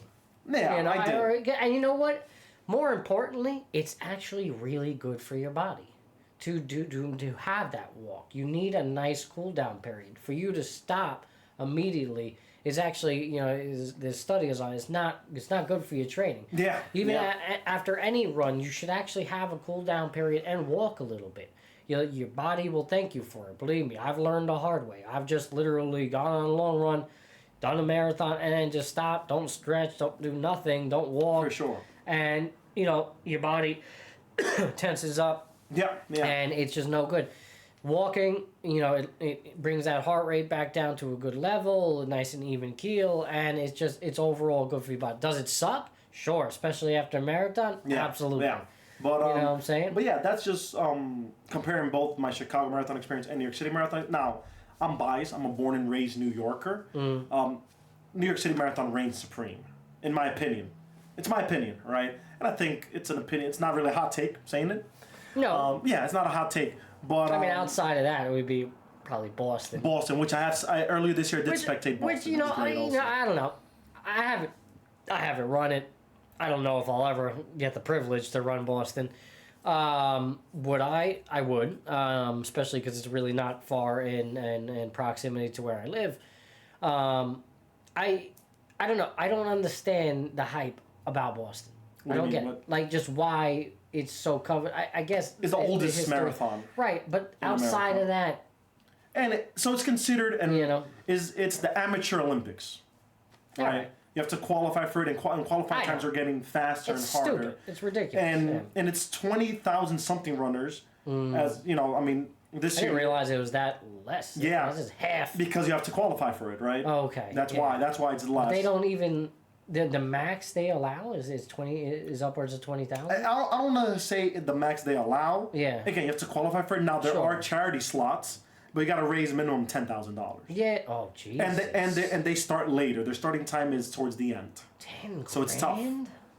10 grand. Yeah. I thought New York City was crazy. No, the minimum for Boston, the charity programs is the the fundraising program, the minimum requirement is $10,000. Wow. So now you're talking about, again, back to the argument of elitism in the sport of running. I guess you can say the Boston Marathon kind of represents that, but as it should. I think there are. I think there should be standards in the sport. But right? again, I've been to Boston. It's nice, but it ain't no New York. I'm sorry. I guess I don't want to piss anybody off. You know, I'll tell you something. And Matt, you know me, man. I'm a diehard, born and raised in New York. I'm a New Yorker. Yeah. Man, I like Boston. I've always do liked too. Boston. I'm not saying I don't like it. Yeah, I got love for Boston. It's nice. Love going to Fenway. I love the city. I love the area. It's beautiful. But it ain't New York. You know what I'm saying? It's got a vibe. I like the vibe. Yeah, yeah. You know, I don't know. In terms of the hype over the marathon itself, I don't quite get it. I don't know. Maybe it's because it's prestigious. It's just me. It's a prestigious. It's the most prestigious marathon in America. That's probably why, right? It's the name. It's Boston. It's the first marathon in America. Time you have to qualify for it. I often thought too it got really popular after the whole bombing. Yes. Like that's I think it added to the lure of Boston and all. Yeah, for sure. Which is unfortunate that a bombing may have, I guess good. Taken I'm just saying it was for better or for worse a historic event that occurred in 2013, the bombing. Yeah. But no, I have love for the Boston Marathon. Again, I spectated for the first time this past April, and it was a good time. Time. Are you trying to? Is that something that's on the radar, even charity wise? As of right now, good question.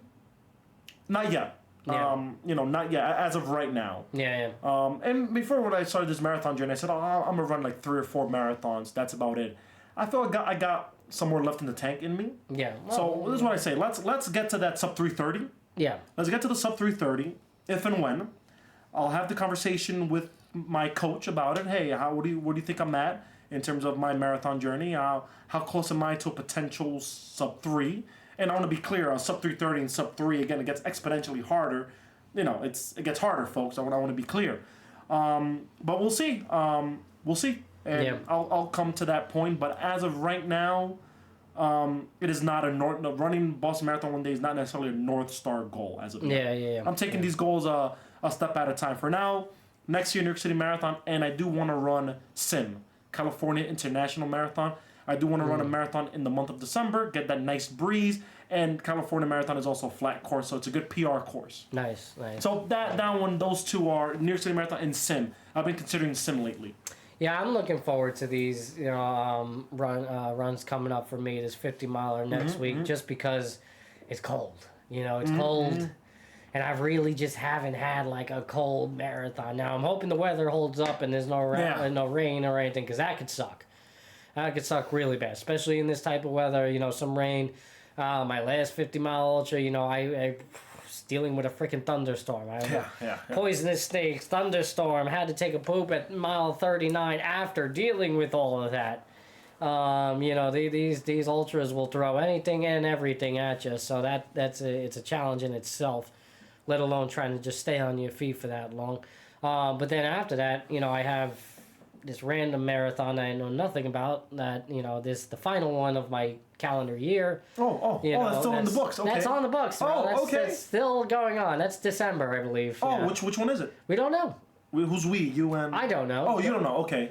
Dorothy knows, my wife, for those. Okay. Yeah, it's been a thing. It's a silly little thing we're doing. It's going to enable me to stay up on my training.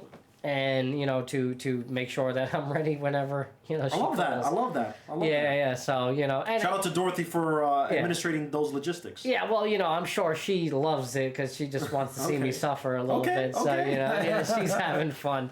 Just the other day? I think it was yesterday. She was telling me about it too. How she's like, listen, I'm not even gonna tell you where it is. I'm just gonna tell you, okay, you got 24 hours. Get ready. Wow. But I'm not even going to tell you what it is. That's a mind fuck. The goal, I know, it is a fucking mind fuck, bro. I was like, the PR is probably going to occur on this one, if anything. I don't know if that one's going to be a PR situation. I would like it to be. I'm going to, I've been pushing my training and increasing that threshold, the whole 9, and I feel good, man. I feel really good about it. I see the results improving. You know, Yeah, but I've seen him you know, yeah. I just, you know, I don't know based on the nature of the surprise. Yeah. You know, who knows? You know, like sure. there's a very huge unknown, so I might just have to look at that as a party marathon. Okay. You know, okay. like Party pace marathon. party All pace marathon. And there's a place for that. Enjoy. Sure, man. There's you a know, place for that. and I'm all about a good time and having a party. So yeah, Sure. yeah. That's always been the journey for me. Is you know, I probably care less about the numbers and more about the experience. That's just who I am. It's kind of what I've done. Now I care about the numbers. Don't get me wrong. I want to, you know, I have goals in mind. But I think I do care less about it. You know, it's just me. It's not for everybody. I get it. You know, but we're all running our own race. We're all on our own journeys, and you know that's on and off the pavement, man, or on and off the trails. You know, that's in our everyday life. You know, we're different. Yeah. We are who we are. And I want to add something here. Shout out to Matty B right here. He's a husband, father of 4, content creator, marathon runner, and ultra marathon runner. Let's you know, let's not forget, you know, let's definitely give provide Matt with all the, you know, shout out here, right? Because he does this for the community, for Epis Radio community, for his guests. So I just want to bring that up, right? Like definitely this guy is a tried and true gentleman and a scholar. So yeah. I appreciate you. Yeah, brother. Yeah, let's celebrate you too, man. You know, I don't ever want to overhype what it is I do. Oh, it's warranted. It's warranted. It's warranted. Still consider myself an amateur at all of what I'm doing, and I'm constantly we're always learning. We're always learning. I'm constantly trying to learn and improve and just be better. Sometimes I question, you know, I do, you know, in the age of social media, it's so hard and to get on yourself. It's actually a topic that I will be discussing on this week's Mental Mondays. You know, just being hard on ourselves and comparing ourselves to others, especially when it comes to content creation. You know, you can go down that rabbit hole of doom scrolling and find yourself down a really deep, dark road of I'm not doing enough, or I could be doing more, or why don't people like my stuff and things like that. And you got to understand that, you know, it's all, you know, you're not the center of attention. The world is happening around you. Yeah. People have their own lives and a lot going on. You know, just because so-and-so doesn't, you know, like a post doesn't necessarily mean they're not a supporter. You know what I mean? Or you know, they, you know, and vice versa. They could like all your shit and then secretly be wanting to see your downfall, right? You know, they're haters out there. No doubt about it. You know what I mean? Absolutely. So you never, there are haters out there, you just man. Never know. All right, and you know, when you're in this space. When you're in this space, you have to block that out. You really have to. And that was something that was very hard for me at the beginning of all of this. It was actually what was holding me back. Of what? Of content creation or marathon running? No, content creation, more importantly. Marathon running, you know, it was always just about showing up. Yeah. You know what I'm saying? I knew I had it in me. I've always considered myself, you know, at least an amateur athlete. You know, I play all sports growing up. Sure. I know I'm capable of some things. Yeah, you know absolutely. what I'm saying?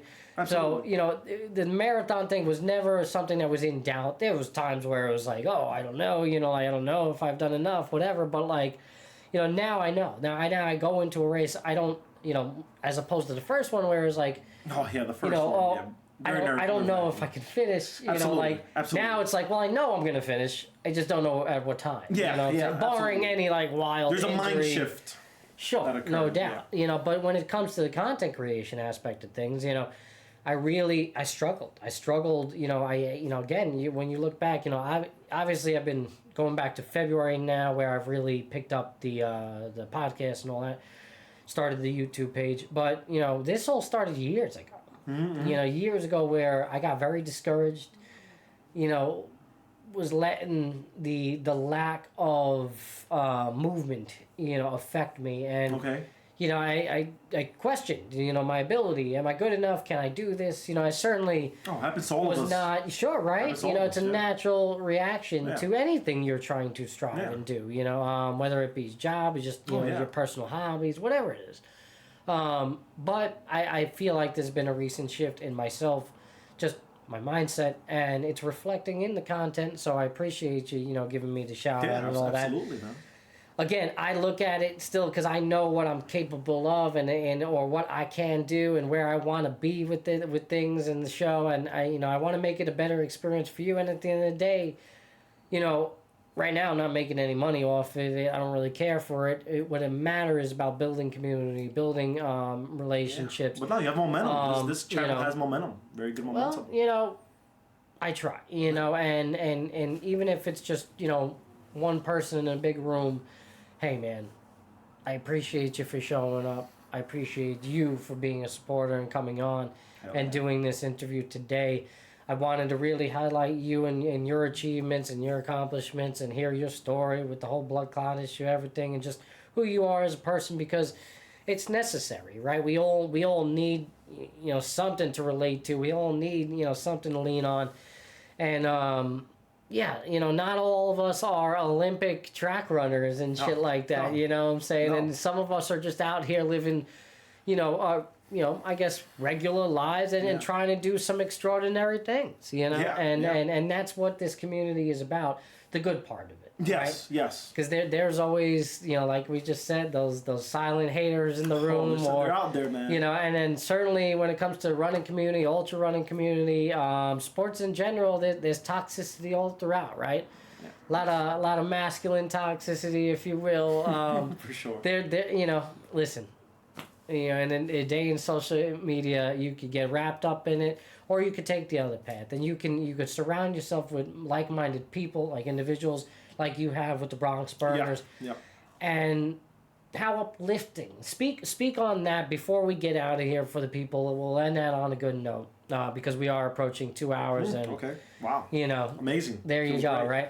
Right. Speak on how you interacting with the Bronx Burners. I know we back and forth a little bit during the show, but how uplifting it's been for you and maybe others that you've witnessed, and come be a part of that community and everything. Definitely. And I don't say this lightly. Life changing, right? Yeah. To think again, post-COVID, I mostly work remote, right? Right. And so I lost the element of the third place. Mm-hmm. Usually it's, you're home, you work from home. Yeah. That's important, man. Yeah. You have a hot extracurricular activities. I was struggling with that element. Like, all right, home, work, and then I was mostly working remote. So then home and work both coexisted, right? Right. So I'm like, man, I'm missing something here, And I have, great friends, great family, very social, right? But you're still itching for something more. And I found that in the Bronx Burners. And the best way to describe the Bronx Burners, it's a constant pursuit of excellence. I feel folks meet up every Wednesday from all walks of life. They get together every Wednesday at 7 p.m. in the Bronx, which it's no easy feat. I mean, after work, after your day-to-day of life, right? Sure. We all have our priority, our responsibilities. We all get together and not only run, right? But also run for a good cause, right? We are, and promoting the Bronx Burners for a good cause because we are fundraising. Again, we're a nonprofit organization and we fundraise to provide scholarships for college students. And it's great, right? Yeah. So again, that you can find the Bronx Burners on Instagram, Bronx Burners RC, at Bronx Burners RC. And the two founders are Rob Dalto, his Instagram handle is Pursuit of Performance, and Shaquille Roberts, the other co-founder, his Instagram handle, I believe, is Shaq TV, right? I'll throw the Bronx Burners handle in the description for the YouTube video for those of you, and give them a nice little shout out there, being that is associated with them. And he was kind enough to come on the show. I'll definitely also throw up Israel's handle as well. For those of you that are interested, give him a follow. All right. He's got a lot of nice pictures, a lot of beautiful content. Like you said, I had to throw that in there. For sure. Just because you said it. All right. Yeah, that's fair. No, check him out. Give him a follow. All right. This is my guy right here. And again, just what it's about is surrounding yourself with like-minded individuals, whether you're coming from a virtual perspective or, meeting in person. There's no bounds to this. Obviously, I do recommend, getting outside. For me, I've never the whole running club hasn't necessarily appealed to me. And that's okay. And that's okay. That's fine. You know, I even like started my own hashtag on a lot of my content, the Epis Run Club, hashtag Epis Run Club. And actually, yeah, I just started that recently. Right. Me and W came up with the idea. Okay. I've been following it. I don't know if you want to go with, but you know, as you post your content and things like that, hashtag Epis Run Club. Because I have a feeling like, you know, there's a contingency of folk out there that are reluctant to, you know, be in these these run groups could be intimidating. You know sure, what I'm saying? Absolutely. They can be these super intimidating. I feel like I would like the Bronx Burners because it's not as big as some of these other. Correct. Yes. Ones, you know what I'm saying? Like you get these other ones where they just like run in the streets and it's become more of a social event as opposed to like actual. For sure. You have like that. You have singles run clubs, right? Sure. Yeah, and that's something I'm definitely not interested in, especially being married. I don't knock it. Yeah, you're. You know, I don't knock it, but like. I think you're out of the game. Yeah, well, I'm out of the game for one. Yeah. Love you, babe. Two, it's just even if I was single, probably not something I would be totally interested. In, to be honest with you. Yeah, and my thing is for Run Club, like.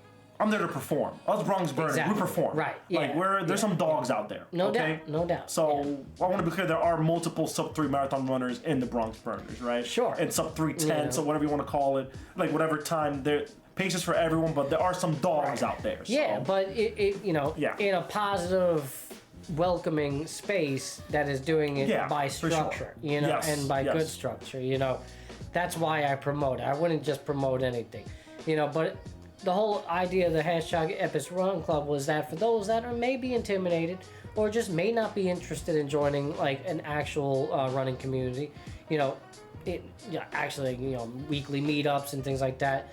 Well, you could join the Epis Run Club. You could be a part of a virtual run club that it holds no bounds. Cool. You know what I'm saying? Yeah. Hey, post your content. Hey, you know, hashtag Epis Run Club. This is what I did.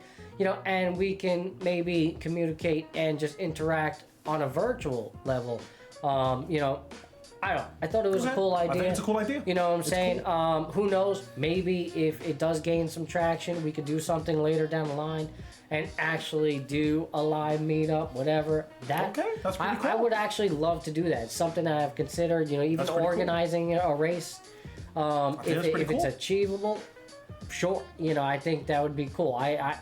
You know, I love a good layout. I love a good course layout. I love a good trail. Shit, I would love to, you know, design a race, to be honest with you. You know what I'm saying? Yeah, you know. All right. So that would be really cool. And then having, you know, we could obviously raise money and things like that. Just the whole nine. That to me would be super fulfilling. So maybe, who knows, something down the line. But hashtag Epis Run Club. You know, if you ever post your little Stravas, whatever, maybe throw that in there for me. You know what I'm saying? Right, that's the idea behind it. I've been doing it. Haven't really made that announcement, so this is actually the first time I'm really explaining that and speaking that. So who knows? Maybe it gains some traction. But yeah, man, I mean, it's a beautiful thing. And most importantly, at the end of the day, run your race. You know, on and off the pavement. You know, what we speak about here, yes, we're like-minded individuals who are trying to push ourselves, do, you know, extraordinary things. Ordinary folks achieving extraordinary things. There you go. You know, find your marathon. You know, whatever that may be to you. It's out there. You know, do what makes you happy. Do what you love. If you know, this running thing, it ain't for everybody. I didn't think it was for me. I found a way to fall in love with it. But growing up, man, you couldn't get me to run a mile. You know what I'm saying? Jesus God, I played sports, which is great. Yeah, because running in the world of athletics, running has always been associated with punishment. Yeah, you know, all right, you do something wrong, you know, you run a lap, you run 3 laps, you run for 10 minutes. That's how it is. Good point. Yeah, because that's how it was in my baseball practice. Yeah. All right, we're running laps. Yeah. Running has always been associated with a punishment. In sports, bunch of lollygaggers. All right? Yeah. That's what it is, right? That's You're absolutely right, man. That's such a good point. Well, I think that's it for today. All right, I don't want to hold this too long, although I know he wouldn't mind, and he'd probably keep on going. But I wouldn't mind. It's been a pleasure to be here, man. We are a little over 2 hours, and I'm gonna cap it off at that. I don't think this will be the only time Iz will be on here for the show. No, definitely not. But it is the first time, and it was a beautiful time, my brother. All right. Absolute pleasure. Thank man. you, baby. Absolute I love pleasure, you. man. Thank you for coming on. Absolutely, Again, man. big shout out to the Bronx Burners, everything. Would love to have some of you guys on. Really, I will make it a priority to come out and support and get some work in, because I see you guys pushing, and I drew inspiration from you, and I realized, okay, I got to switch it up. I don't have a coach. This is all I do. Even what I do here streaming was kind of impressive. Is like, where'd you learn great this? Setup. Great setup. This is a self-taught This is a very good setup. thing. YouTube University, and also shout out to Shiv Nation. They have helped me with everything in terms of content creating and streaming the whole nine. But this is my boy Israel. All right, Israel Suero. Check him out on Instagram, Facebook. That's it. Are you on TikTok? Not really. I'm not on TikTok. Yeah, you're not Facebook is very, Yeah, you don't even use it anymore, yeah? Not really. What I sometimes my post, like I'll share it, my Instagram post, I'll share it on Facebook. I'm getting away from it too, man. Yeah, I'm getting away. Even for the sports page, I don't think there's a lot of people on it. No, Facebook. At least not our demographic. No, not our demographic. It's a very old contingency. Our demographic is Twitter, Instagram, and TikTok. Twitter's probably something I have a Twitter. X now, it's called X. I still call it Twitter. I told call it Twitter, but yeah. Yeah, there was a couple of things I wanted to get into, but that's it. We'll call on it. I was gonna ask you about the whole stock things and all that, but You want to get into that? no. We'll save that for another, because that's ongoing, and the whole political aspect. There's a lot going on. There's a lot going on. A lot. Mamdani's the mayor. Who knows what's gonna happen? There's a lot going on for sure. There's a lot going on. Yes, there is, indeed. And there's a lot going on here at Epis Radio. All right. Join me on Monday for Mental Mondays. All right. I will be there probably same time, 10 p.m. Eastern. If I do plan on going earlier, I'll let you guys know. I'll throw up a post on the socials for you and keep you guys informed on that. So definitely join me. I got a hot topic for that one. We're going to talk about now former recent football player, Mr. Nealon, who took his own life recently. I really wanted to talk about that. Is obviously definitely mental health related, and just the sad story. Rest in peace to him and his and my condolences go out to his family. But that's a topic that definitely hits home.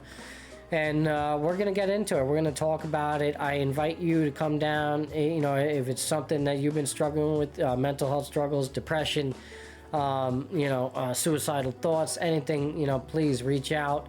I may not have the answers, but I'm definitely an ear, willing to lend.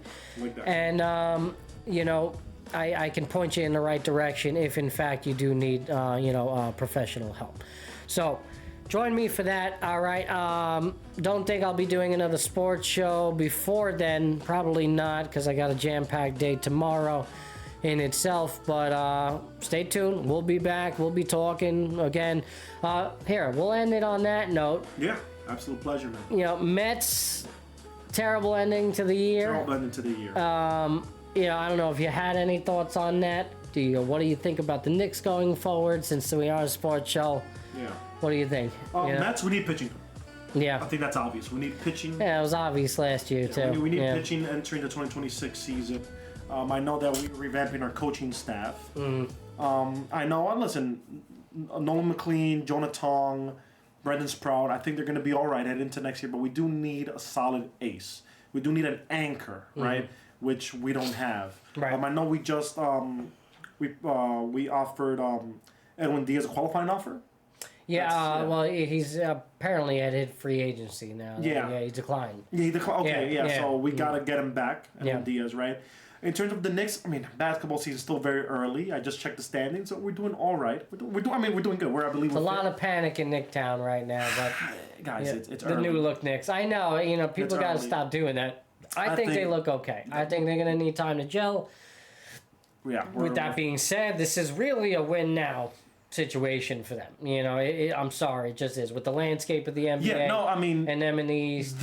We have to make it to the final. I think we do have a path to the finals. Yeah. I don't think that is a hyperbole. No. We have a path to the finals. Winning it, we got to get there first. We got to get there first.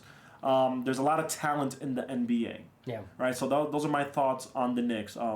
On a little NFL gem. I mean, it's in the middle of NFL football. Sure. Patriots are looking great. Fun fact, I am I'm a New England Patriots fan. Story for another day. Yeah. Drake May is looking incredible. Right now, I think he's a front runner for MVP. Pretty good. Really? Pretty good. He's up there in those numbers? He's not pretty good. He's one of the best. Get out he's of statistically here. one of the best quarterbacks. All right, check it out. Get out This of year here. he has 8 games of 200 passing yards or more.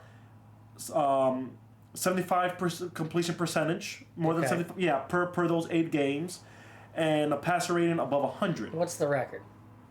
So, the stat is that only 3 other quarterbacks have done that. Yeah, what's Tom Brady, their Peyton record, Manning, and though? Aaron Rodgers. Gotcha. What's their recurring record, though? 7-2. They're first place in the AFC East. Yeah. Jesus Christ. I've been a little out of touch. Wow. Okay. Yeah, so Patriots are first place, 7-2 in the AFC East. The Bills are second place, 6-2 in the AFC East. Again, we still got more football left, but Patriots are looking good. Drake May looks great. Again, we got Josh McDaniels as offensive coordinator yet again for the 3rd time. Will Compton was a great first round pick. He really that was a big change, right? On the left side, Mike Vrabel, he's a player's coach. He's a Patriot through and through, right? We have an identity. Yeah. We have an identity. And I'll be honest, I wasn't necessarily crazy about the Mike because it was a safe pick. I wanted either Ben Johnson or Liam Cohen, and the Bears and Jacksonville are also doing well. So Ben Johnson, Liam Cohen was a good pick, right? For their respective teams. We got Mike Vrabel first. I was like, it's another former Patriot. But no, it's panning out to be the good decision. So do you think they are actually capable of making a Super Bowl run? I'm going to say playoff run. Yeah. Super Bowl, there's a lot more football left to be played. Sure. Right? I'm just not going to go there just yet. Yeah. Right? But I mean, we have a future. Like, there's going to be Drake May. He is our franchise quarterback. You're dead set on that? Yeah. You don't just think he's having like an overly glorified year and it could just be like a one-off? No, I don't know. He's showing the mechanics, dude. Yeah. He's a big boy. He's 6'4". He comes from a known UNC family. Yeah. Right? I'm just saying maybe, he could be working well in this system, but I think so.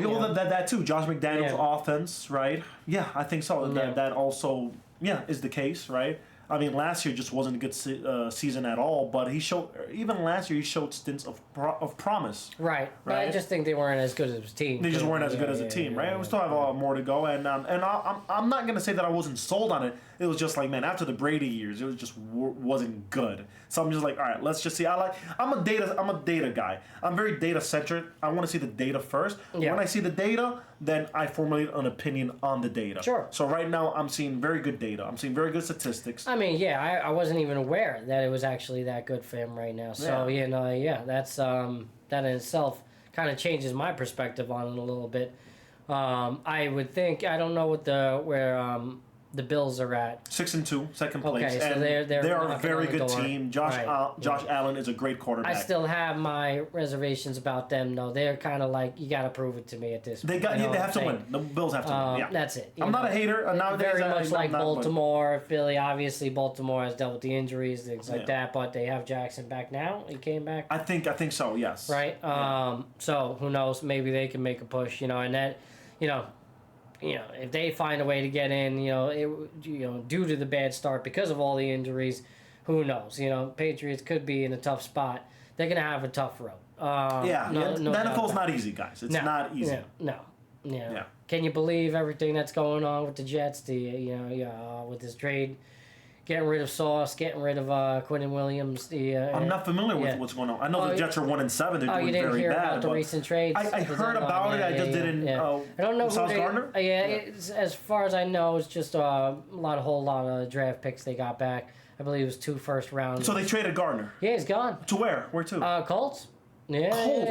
Oh, and wow. I don't know Williams. I don't know if Quinnen went there too, but I think he. I forget that's where right. He went. Quinnen Williams. I mean, that's their best defensive tackle. Yeah. No way, to the Colts and Colts. I'm surprised you didn't know about it. Yeah. I missed that one. Yeah. Oh crap. Yeah, it happened on deadline day. They squeezed those in. mixed reviews all around. You know, I had Jets fans texting me, "Oh, I can't believe this." Like, my whole thing with it is like, you know, you weren't win them. Yeah. You know, and as good as they were, you know, like Sauce, honestly, is no Revis. You know what I mean? Sure. No Revis. You know, like, hey, he's good. I don't know if he was that good. Maybe a bit overrated. And they freaking threw money at him, and then they ended up trading him. Yeah, Kind of a puzzling situation Colts are looking there. Good, man. Colts just got exponentially better with that move. Man, so yeah, wow. that's why I'm really looking at the Colts. I like the Colts this year. You know, Danny Dimes doing his thing. You know, it's really good to see, man. Yeah. It's really good to see. I'm very happy for him and happy for that organization. Great organization. I'm a Colts hater, so not so much, but well, you know, that Patriots-Colts rivalry. Yeah, but, I'm good. You know, I don't have a stake in that. You know, but they are doing well. Yeah. They're doing well. Yeah. But yeah, man, huge move. I mean, it's going to change the direction. Glenn, you know, with the way he's talking, you know, it's you know, he's still, you know, leaving out hope and, you know, trying to change the culture. But I don't know. I just don't see it. At this point, man, I'm so fixated on Woody just selling the damn team and moving forward, and maybe this was the start of all that. Him just like kind of selling the house so that he can just justify getting the hell out of here. At the same time, probably not. I don't have much faith in him. Yeah. You know, it seems like he's gonna have to pass away before getting rid of this team. I don't know. So there's no hope there for my Jetsies. Giants, they have some hope. They have Giants their are looking. quarterback. They're a fun team. You know, they're a fun team. They have their quarterback. They are a fun team. It's a damn shame what happened to Cam Scattergood. Yeah, that's a damn shame. Definitely derailed. Well, their season was already derailing with the injuries that they were dealing with early on. Yeah, Malik Neighbors, right? Yeah, being the biggest. When you lose him, it's your primary receiver, or at least was looking to be. And now you lose your star running back. Who's upcoming star in itself. It's tough. And Jaden Daniels, that was a big one also. That's true, right. And they're comparing it with RG3, a lot of coincidence. And, that was a tough one to watch. Yeah, Jaden Daniels, it was tough. Yeah. So, and let me be clear, in sports, you hate to see injuries, right? You hate to see...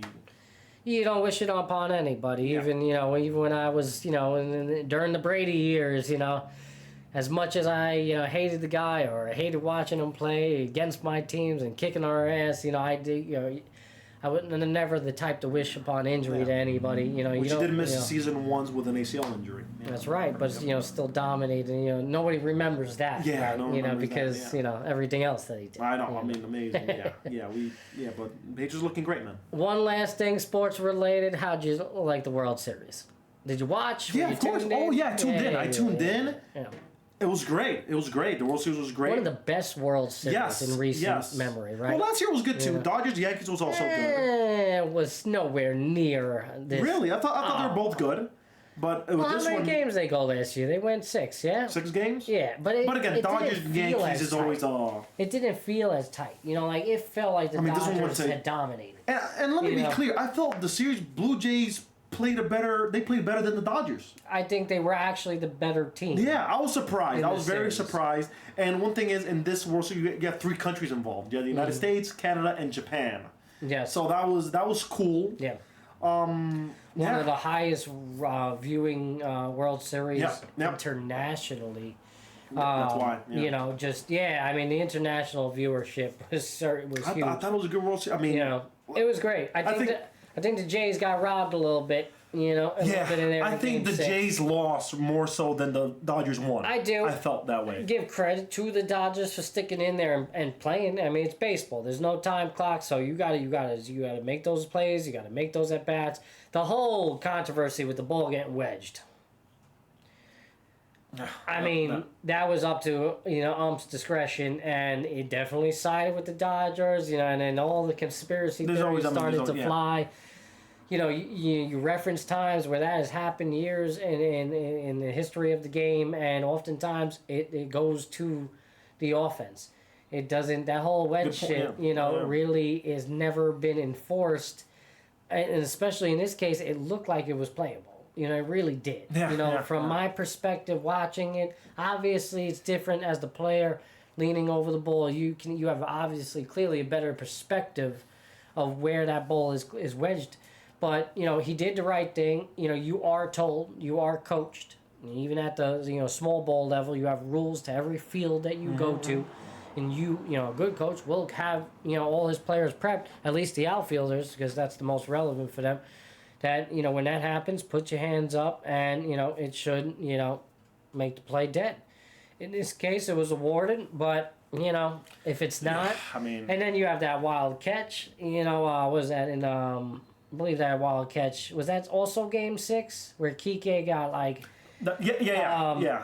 Well, he got Kiki's dramatic. By his teammate, by the center fielder. Kike is dramatic. He has a flair for the dramatic, right? He's trying to be a Willie Mays catch. And it was. And then the center fielder forgot his name. I wouldn't say that's him being dramatic, bro. That's just the heat of the World Series. For sure. It's so freaking loud. You don't hear, your guy calling for it. So, absolutely. So they're just going at it. And I was actually watching an interview with Kike about that. He had a bad jump on the ball. Okay. He thought it was going to be in front of him.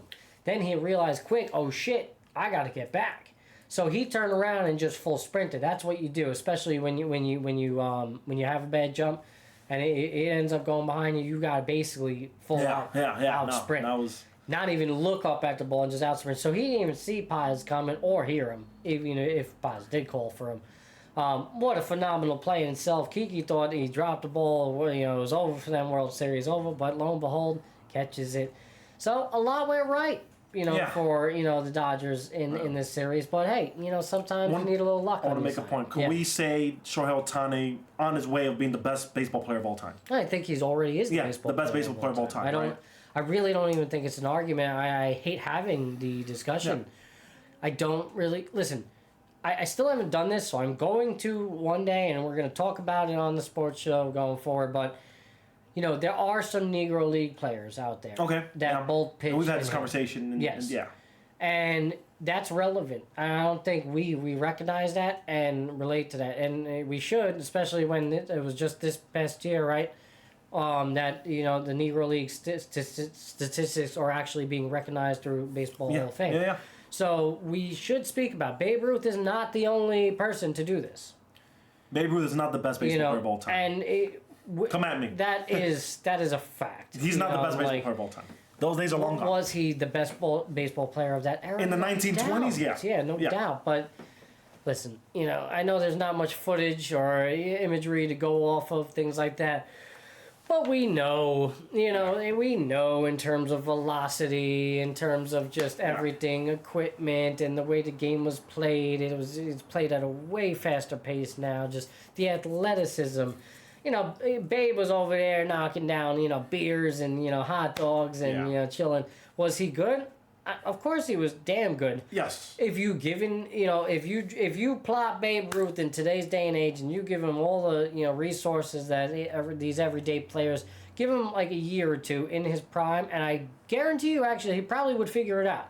Okay. And would be a serviceable player in the major leagues. Would he be the best? Question. A D1 SEC baseball player. You think is better than Babe Ruth? Pitcher, hitter. A current D1 SEC baseball player. Do you think is better than Babe Ruth? Not all of them. Like maybe the elites of the college, like top prospects. Yeah, sure. A top 10 draft pick. I'm not saying just like any D1 athlete, but like a top 10 guy. Man, pitcher. I'll say pitching.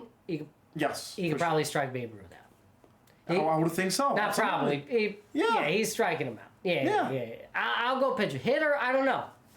I really don't know because the Babe still, listen, that hand-eye shit. I don't know. I don't know if he can hit 99. But I guarantee you probably wouldn't take him too long, man. I really don't. I don't. Okay, all right. Yeah, you're giving him more credit than I would have thought. Yeah, I know. Listen, I like the lore of Babe. I don't want to lose that. You know what I'm saying? At the same time, but he would need time. Like, if he just stepped up to the plate, say prime Babe Ruth in his day and age, just stepped up to the plate, and now he's got to face, freaking, 103. Yeah, he's not touching him. Bro. Yeah, he's not touching Paul Skeens. He's not. The babe is gonna go have a beer and like, what the hell just happened? Yeah. You know, right? Exactly. Yeah, like for sure. And you know what? But I guarantee you, knowing him, he probably would get back in that cage or whatever. Yeah, do whatever he needs to do. Sure. And you know. Yeah, would he be able to slap a few doubles and singles? Hell yeah, all right? Yeah, absolutely. Baby's getting that ball on that bat, you know, or that bat on that ball, and doing it. Pitching-wise, I don't know.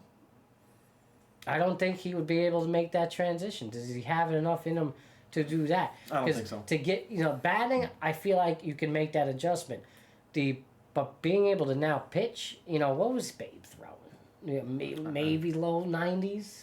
You know? Yeah, I mean, I don't know. Mid-90s? No, I'll say, like, there's no way in hell he was pulling in 98, dude. No. Low to mid-90s, you know, and what? With, like, very little movement. Probably had a repertoire of, like, 3 or 4 pitches. Not like the movement we see nowadays. Absolutely. You know, not even anywhere near close. So I think him making that transition and pitching, and not for nothing, his numbers weren't that great back then. You know, like, pitching numbers. Pitching wise, Yeah. like they weren't like and in an era in which like you know when the offense is not necessarily viewed as elite, right? You know what I'm saying? It's not the fucking steroid era, right? Yeah, you know? So, you know, they weren't great back then. What you see what Ohtani is doing now is absurd. It's absurd. You know? And listen, yeah, he has had his struggles pitching, but, you know, you're asking a guy to do this and that. I hate the arguments, you know, all year, oh, well, Judge is the better player. Like, how could you... No, Shohei Ohtani is the definitively better baseball player. And it's not a knock on Judge. Yeah, it's not a knock on Judge. You know, all right, you want to say he's the better offensive player? Fine, we can have that argument. I don't know, that's fine. And even, honestly, to be honest with you, that's up for argument. That's up for argument also. You can have the argument, but it's up for argument. It's up for argument. I'm not saying he's not a potential winner there, because Judge is phenomenal. He in himself, offensively, is in his own league. He proved that. Yes. He has proved that. He is proved that. I know it kind of teeters a little bit come playoff time, so he's kind of like at that playoff, you know, kryptonite in him a little bit. Although he was smashing this playoff, but it was like all singles, you know? Like no home runs. Yeah. The guy hit, I think, over 400. Yeah. In that series, you know? Wow. But it was like all singles, you know what I'm saying? So, yeah. Ohtani on the other hand, pitching, hitting. I mean, he had the 3 home run game. Literally 10 strikeouts, 6 innings pitched, like the greatest game to ever play. And then game 2, he reached the base 9 times. Game 2 of the World Series, right? He reached game 9 times. Which was quite possibly one of the greatest games. Come on, he's again. I mean, he still has a lot left in him for the rest of his career, but best baseball player of all time. No, I agree with you, bro. I don't see how you could really make the argument. And you think he's gonna win his fourth MVP, right? Oh, how could he not? Yeah, okay. I hear people say, "Oh, voter fatigue," but you gotta stop. Like the guy does both. Yeah, he's not on the field all the time, but he's virtually in the lineup every day. He's in the lineup, yeah. And you know, so what? He doesn't play the field. All right, you're not. You know, you want to argue the numbers and say, "Oh, his production's not," because he's not a fielder. All right, really? He pitches every 5 days. Right. You know, as if that's not enough production. Come on, guys. And not like also his impact, Ohtani's impact, which is probably more powerful than all, is the clubhouse impact. Yeah. He seems like a good dude. He is such a, outside of the whole gambling thing, we don't know. I don't know if we could bring that up. That's accusatory, but it can be. But, right. We can't speak on it, right? We can't speak on it. I agree with you. Yeah. I think he was well aware of what was going on. For sure. But it's accusatory. We don't know. We don't have any facts. And again, we're being humorous, folks. It was apparently settled. So, I don't know. I do think you see this guy speaking English, though, right? Yeah. All right, so he kind of told me he's probably been speaking English. I think he was hanging out with... not Paige Buckers, but it was the other blonde one. Yeah, I forgot her name. The tall one. Yeah, from the WNBA. He's hanging out with her, chatting it up. I forgot her name. You see him in the dugout with Clayton Kershaw. Like without an interpreter, like, all right, dude. No, come on. Yeah. So how long you really been? He's probably like my mother-in-law. Cameron Brink. That's her name? Cameron Brink? Yes. Brink, I think. Yes, Cameron Brink. Yes, I believe so. Yeah. I think. No, I believe so. You're right on that. She was out this year, right? She was out this year due to injury, or recovering from injury. Right, exactly. Yeah, that's why, It's out of recent memory. WNBA is your. I know you're a big WNBA fan. Yeah, no, for sure. I was a little less tuned in this year. We didn't go to any games this year just because everything that was going on with the family, kids, and all. Life, yeah. But I did watch their playoff run. Was a bit sad about it. You know, they were looking for the back-to-back. Obviously didn't achieve it. But, you know, had a good run. Now going forward, new coach. Everything we'll see. They got rid of their longtime coach, who I love very much. But we'll see. You know, I think WNBA has a great future, and they're gonna be good, man. What I'm really excited for is women's professional baseball. This New York team that's coming. Okay, I can't wait. Keeping too much. They announced it. You didn't hear? I heard, but I didn't Boston, keep New in York, touch. L.A. It was L.A. or San Francisco. Yeah, Boston, New York, San Francisco, and L.A. Okay. Yeah, Interesting. yeah. Okay. Those are All right, four all teams. right. The draft for the Women's Professional Baseball League is November 20th. It will be, I believe, streamed live, all that, on cable and probably on some streaming platforms. So definitely look out for that. Very excited. Okay. The second day release tickets I am buying. Really? I'm Okay. going to the Okay. inaugural game. Me and my wife, we have all. Where was the inaugural game? We don't know yet. Still Okay. haven't released the details. I hope the first one's in New York. You know, like that would suck if it's not. Then I maybe got to travel. But I would definitely be here for the first New York game. They don't even know where they're gonna play. They haven't released that. Okay. They don't even have team names.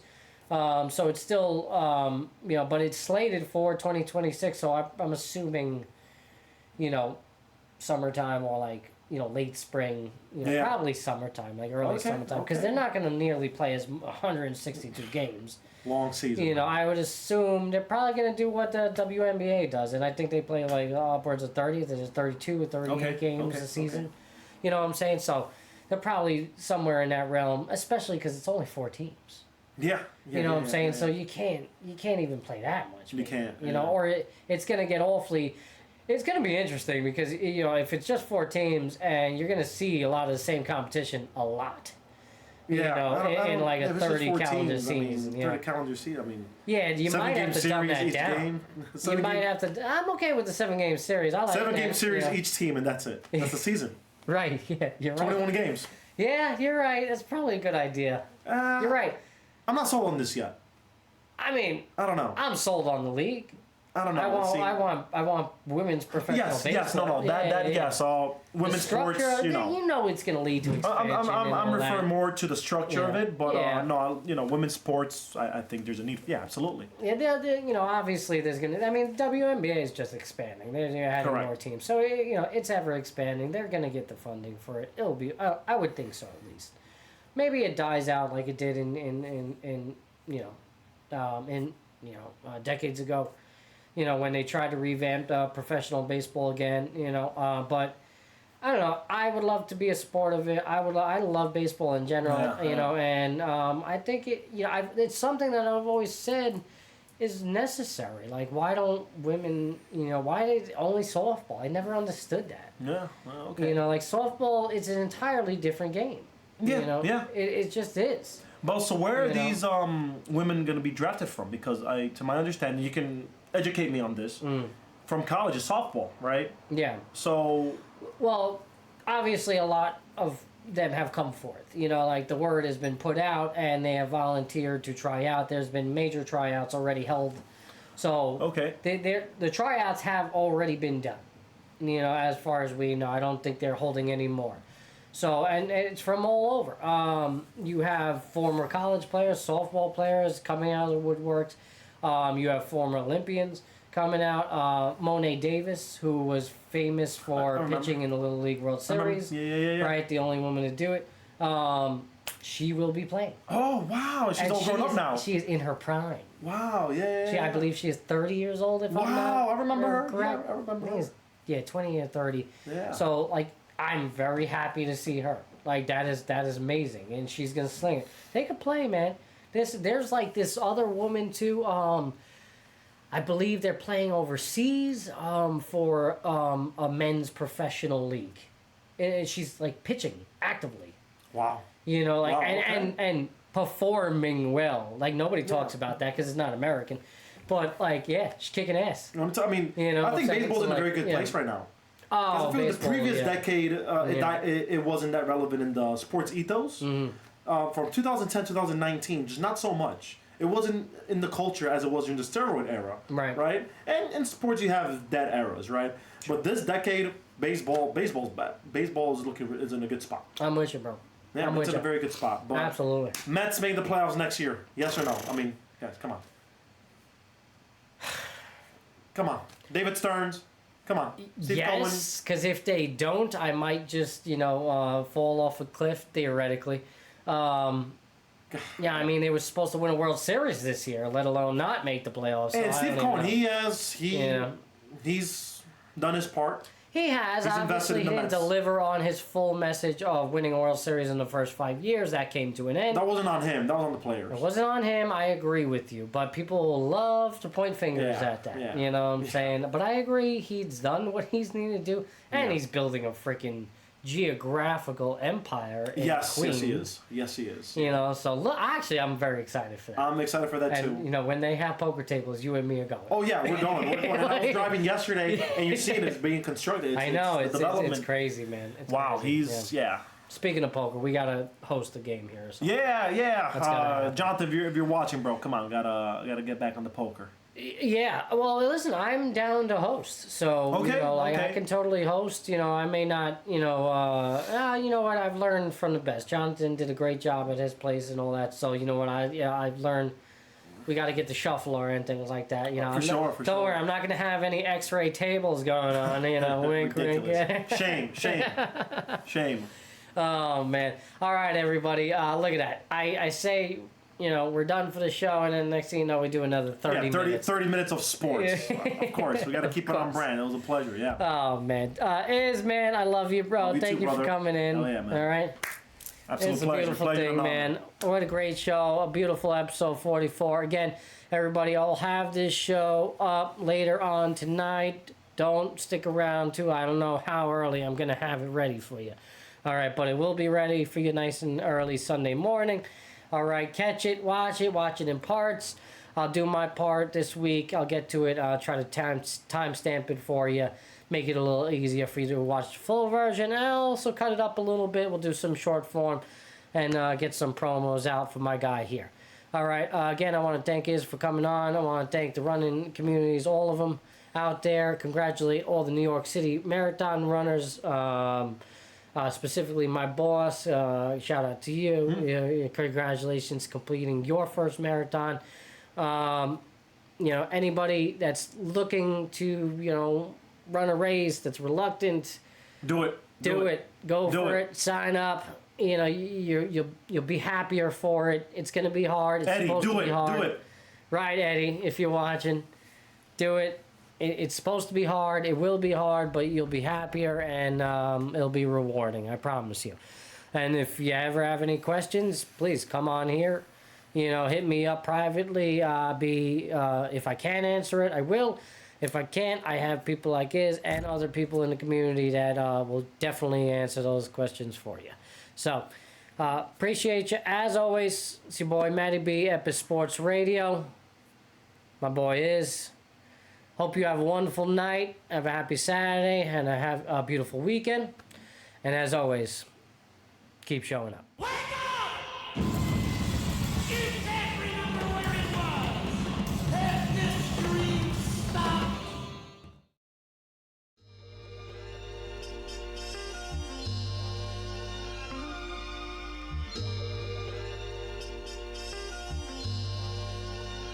Hope you find some kind of peace of mind.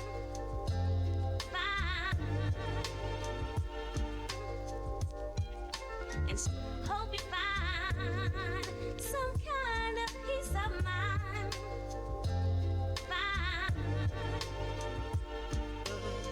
Was true. Huh? Yes. All right, everybody, have a wonderful night. It's your boy Matty B, Epis Sports Radio. It's the conclusion of episode 44. Until next time, keep showing up.